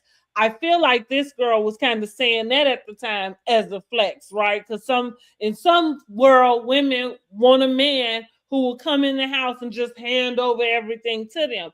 Well, in that time, I said, I don't want a man who would go out to work and then hand me all his money. You know, like I don't need that for my man to make me feel secure. What I would want is probably the opposite. A man who could go take out, you know, make his money and then make sure, you know, the shit is taken care of at home. I don't want to be a grown man's mother or a grown man's secretary or a grown man. You know what I mean? Like I don't want to be dishing out allowance, especially if it's my money and I'm doing it. That's different. But I don't need to dish your own money out to you. You know, like evidently, so Eddie must be the daddy then. Well, but that's what I said. That's what I was saying. Like that feels like you got a man that ain't really a man. But that's just me, you know, on that, because I have a different expectation of how my house will run. And so yes, I feel the same. Yeah. It's so. I think there's a world where she could have that. I don't know that, like you said, she presents as a boss lady, but the moment that you said you don't know what the bills and this and that is, that would be the opposite of what a boss lady's representation would say about herself. That's a kept woman, is what you just said. But that's what she wants to portray herself as, a kept woman. That's probably what she would like to be, is why she left her job as a professor. She, you know, she made the money and got them there. And maybe that was the agreement that they made about it. I don't, you know what I'm saying? Like in their marriage and where they worked it. But that's what I mean. That wasn't to flex as an independent boss. That's a kept quality. Kathy Hilton, when she told them girls in Beverly Hills, what she said, I ain't never been to the bank. That's what, and people was like, you a lie, you ain't been to the bank. Kathy Hilton been rich all her damn life. I believe her. She probably ain't never been to the bank. Like, well, she ain't gotta go. She ain't never been to the bank. Oh, because the banker come to her. You see, because here's what we're not saying. She hasn't made transactions, right? We're not saying that. Because when you got a coin in that bank, who go to the bank and stand in the line, yeah, I'm sure Kathy Hilton is one of the people, you know. Because I know, I said, Lord, let me please get some money to do this whenever. Girl, it happened, but it wasn't my money, but it happened. I said, Lord, next time let it be mine. Girl, I went to that motherfucking bank. Them motherfuckers treated me like gold, even calling me back up, Mrs. Hogg, this and that. I said, oh, this is how rich people get the treatment. Because, girl, yeah, we could show you how to, you know, no. I said, we just doing one transaction. Take all that money and send it up here. I'm like, girl, because we in there counting up money. I said, ain't this about nothing? I said, Lord, how this happened? I said, give me 50 grand. And bam. Girl, let me try it. Shit. Girl, look, give it to me again, but let it be Okay, mine. I mean, yeah, let Let it me. be mine. Yeah, you don't watch Beverly Hills Housewives, but they got the Queen of Manifestation over there, girl. They are having a field day with that girl. Next time I'm gonna say, let it be my money. That's why I'm like, shoot. I'm like, yes, let me manifest that, honey, right in my own bank account. Yes, God, make it happen. I know that's right. Look, but yeah, they having a field Yes. day with that girl over there talking about she manifested. They manifesting money. They looking like that's it. Like that's all you gotta do. Well, let me do that shit then. But girl, yeah, I would, yeah. So but definitely like with Kathy Hilton, like she probably never been to a car lot because I remember the one time where we got a vehicle. We test drove it for 2 weeks. They brought it to us. We did all the signing here at the house, and that was it. I said, well, damn, I ain't never did it like this before. I said, oh, that must be good, but he had a person. It was a car dealership out of Ohio, but the guy here that lived in Fort Wayne was the one who took care of everything. I said, oh, that was nice, because I'm like, are we gonna get this vehicle? He's like, I guess. I'm thinking about it. And I'm like, okay, because I ain't never, usually you test drive it for a little bit, a couple of hours, but we can get, we test driving it for 2 weeks. I'm like, what damn. Right. I said, that's nice. But yeah, I would, definitely Kathy Hilton. Hell no, she's not going to stand in no goddamn line nowhere. Let me go and see if I can get so-and-so. I don't know. They're doing all kind of different transactions and money wiring and stuff, and then the banker's coming to her. Yeah, because she's got a lot of money over there, so they're gonna roll out that red carpet. Now, see, and to your point, like think about Erica Jane with the situation she found herself in with her husband. So, like and that's her presentation, and I think for all intensive purposes, her marriage to him was one of a kept wife. You know what I'm saying? However, here's the difference in why nobody really was kind of buying her in this scam or field of not having knowledge about how, the movements of her husband, even though she didn't work in his law firm, and that it was the fact that she met him as a single mom. See, like you had a child, you was a single mom. So you was out here like a mama. You know what I'm saying? So you know how to pay the bills. You know how to bank. You know what I'm saying? You know how to budget. You know how to, you know what I mean? You know all the things. Yeah. Because you had to take care of your own self and the child, but somebody who's not really been in that position and went right into, like a marriage and a family and then especially having like these traditional type of values, I very much can see a scenario that is close to that. But I like say it could go either way. I'm making room for what it is she explained. And I'm just kind of saying how my wheels started turning as I was listening to her. Because sometimes you can listen to somebody, you be like, bullshit. You know what I'm saying? But that really wasn't my response listening to her. I listened with an open, with open ears. So that's why I said, I'm like, like I'm like, okay. And then, like I said, after hearing that and watching it again, because that idea didn't come to me at first about Eddie moving that way. It came to me today after learning about them separating their cases, because I wonder why. You know what I mean? Like, because they both don't want to go to jail. Somebody got to be there to raise the kids. Exactly. That right.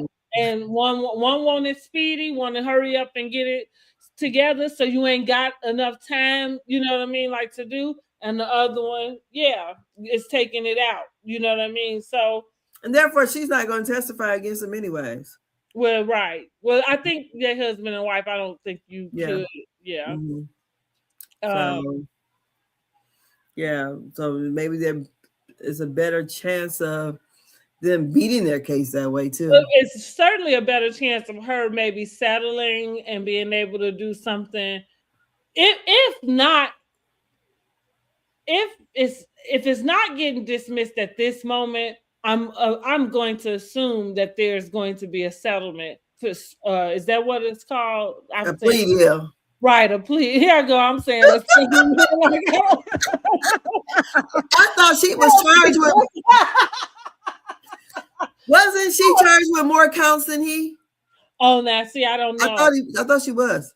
But that's what I mean. Like, if you're trying to do something speedy, it feels like you probably are going to go more for a plea, and probably something that hopefully don't include jail time. Honestly, But usually when people, because you have a right to a speedy trial, and I don't know, I don't think they want to prolong it because shit, we prolong it, then I'm getting used to being out. Then you slap me with so Well, many. that's what I mean. You prolong it, you give them time to get more evidence. In a sense, I think the speedy trial is the way to for them to present what they have. You know what I'm saying? Like, and if you at the point where you feel like you can rebuttal it, but that's why I say I don't know that there's a way. I don't know if it'll actually be dismissed. I don't think yeah, that's why I'm saying it's more than likely is to take a plea. No, she I don't know because I don't, I don't know. She might try to take it to trial. I mean, yeah, I'm thinking she's gonna get a plea. If she was gonna take, I feel like if you was gonna take it to trial, then you would go the route that Eddie's going. I think, especially from what that was the other thing I thought when I watched it over again today too, is like saying that may have her hurt in some way. And so when it comes to, that court, and so yeah, you might need to wrap your part up in the fastest way you can. And that's what I mean. Like, I'm not foreseeing that you able to have a trial in which you are getting anything dismissed and beating it in that sense. I'm thinking that you're gonna try to get down as much as you can and take, take the least, the minimum that that you can get. It depends on whatever they offer, as a plea. Right. The plea is, well, that's what I mean. Yeah, because I know my cousin, he had a plea. Your plea was like for 20 years. He's like, fuck it. I'm about to take it to trial. Well, yeah, you're right. In that case, you're right. It's like, fuck it. We'll take our chances with the jury. Maybe we might lock up. But yeah, it's a terrible situation. That's all I can say. It is very terrible, especially both of them. And how does that affect them moving forward professionally? Is he disbarred or disbarred pending the outcome? Probably pending the outcome, but I would think that. So he most definitely should be taking it to trial. Yeah. Yeah. I wouldn't be taking a plea. Right, exactly. With that's the reason why I'm saying that's where Wendy is leaning, because if you really were trying to get something thrown out, I would think you would need time to get that together. Girl, well, this happened in October. We into March. So they doing it separate, and when's the next court hearing? Now, I don't know. I know that Armand he was the one that I got that information from. Wiggins? Okay. So so he might have it on his page, but I'm not sure when the next one is. Well, okay, let me go back. Yeah, especially for Wendy, because it would be Wendy coming up first. I think whatever the difference is, the time span, I think her trial should be happening within 180 days or something like that. Let me see if let me go back to it really quick. That's the stipulations of a speedy trial. Armand.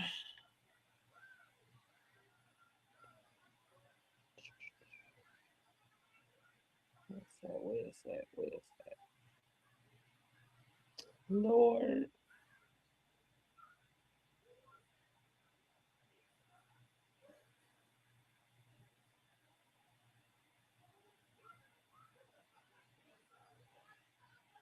Let's see if I saved it. It ain't even on now. It ain't. I know I saw him.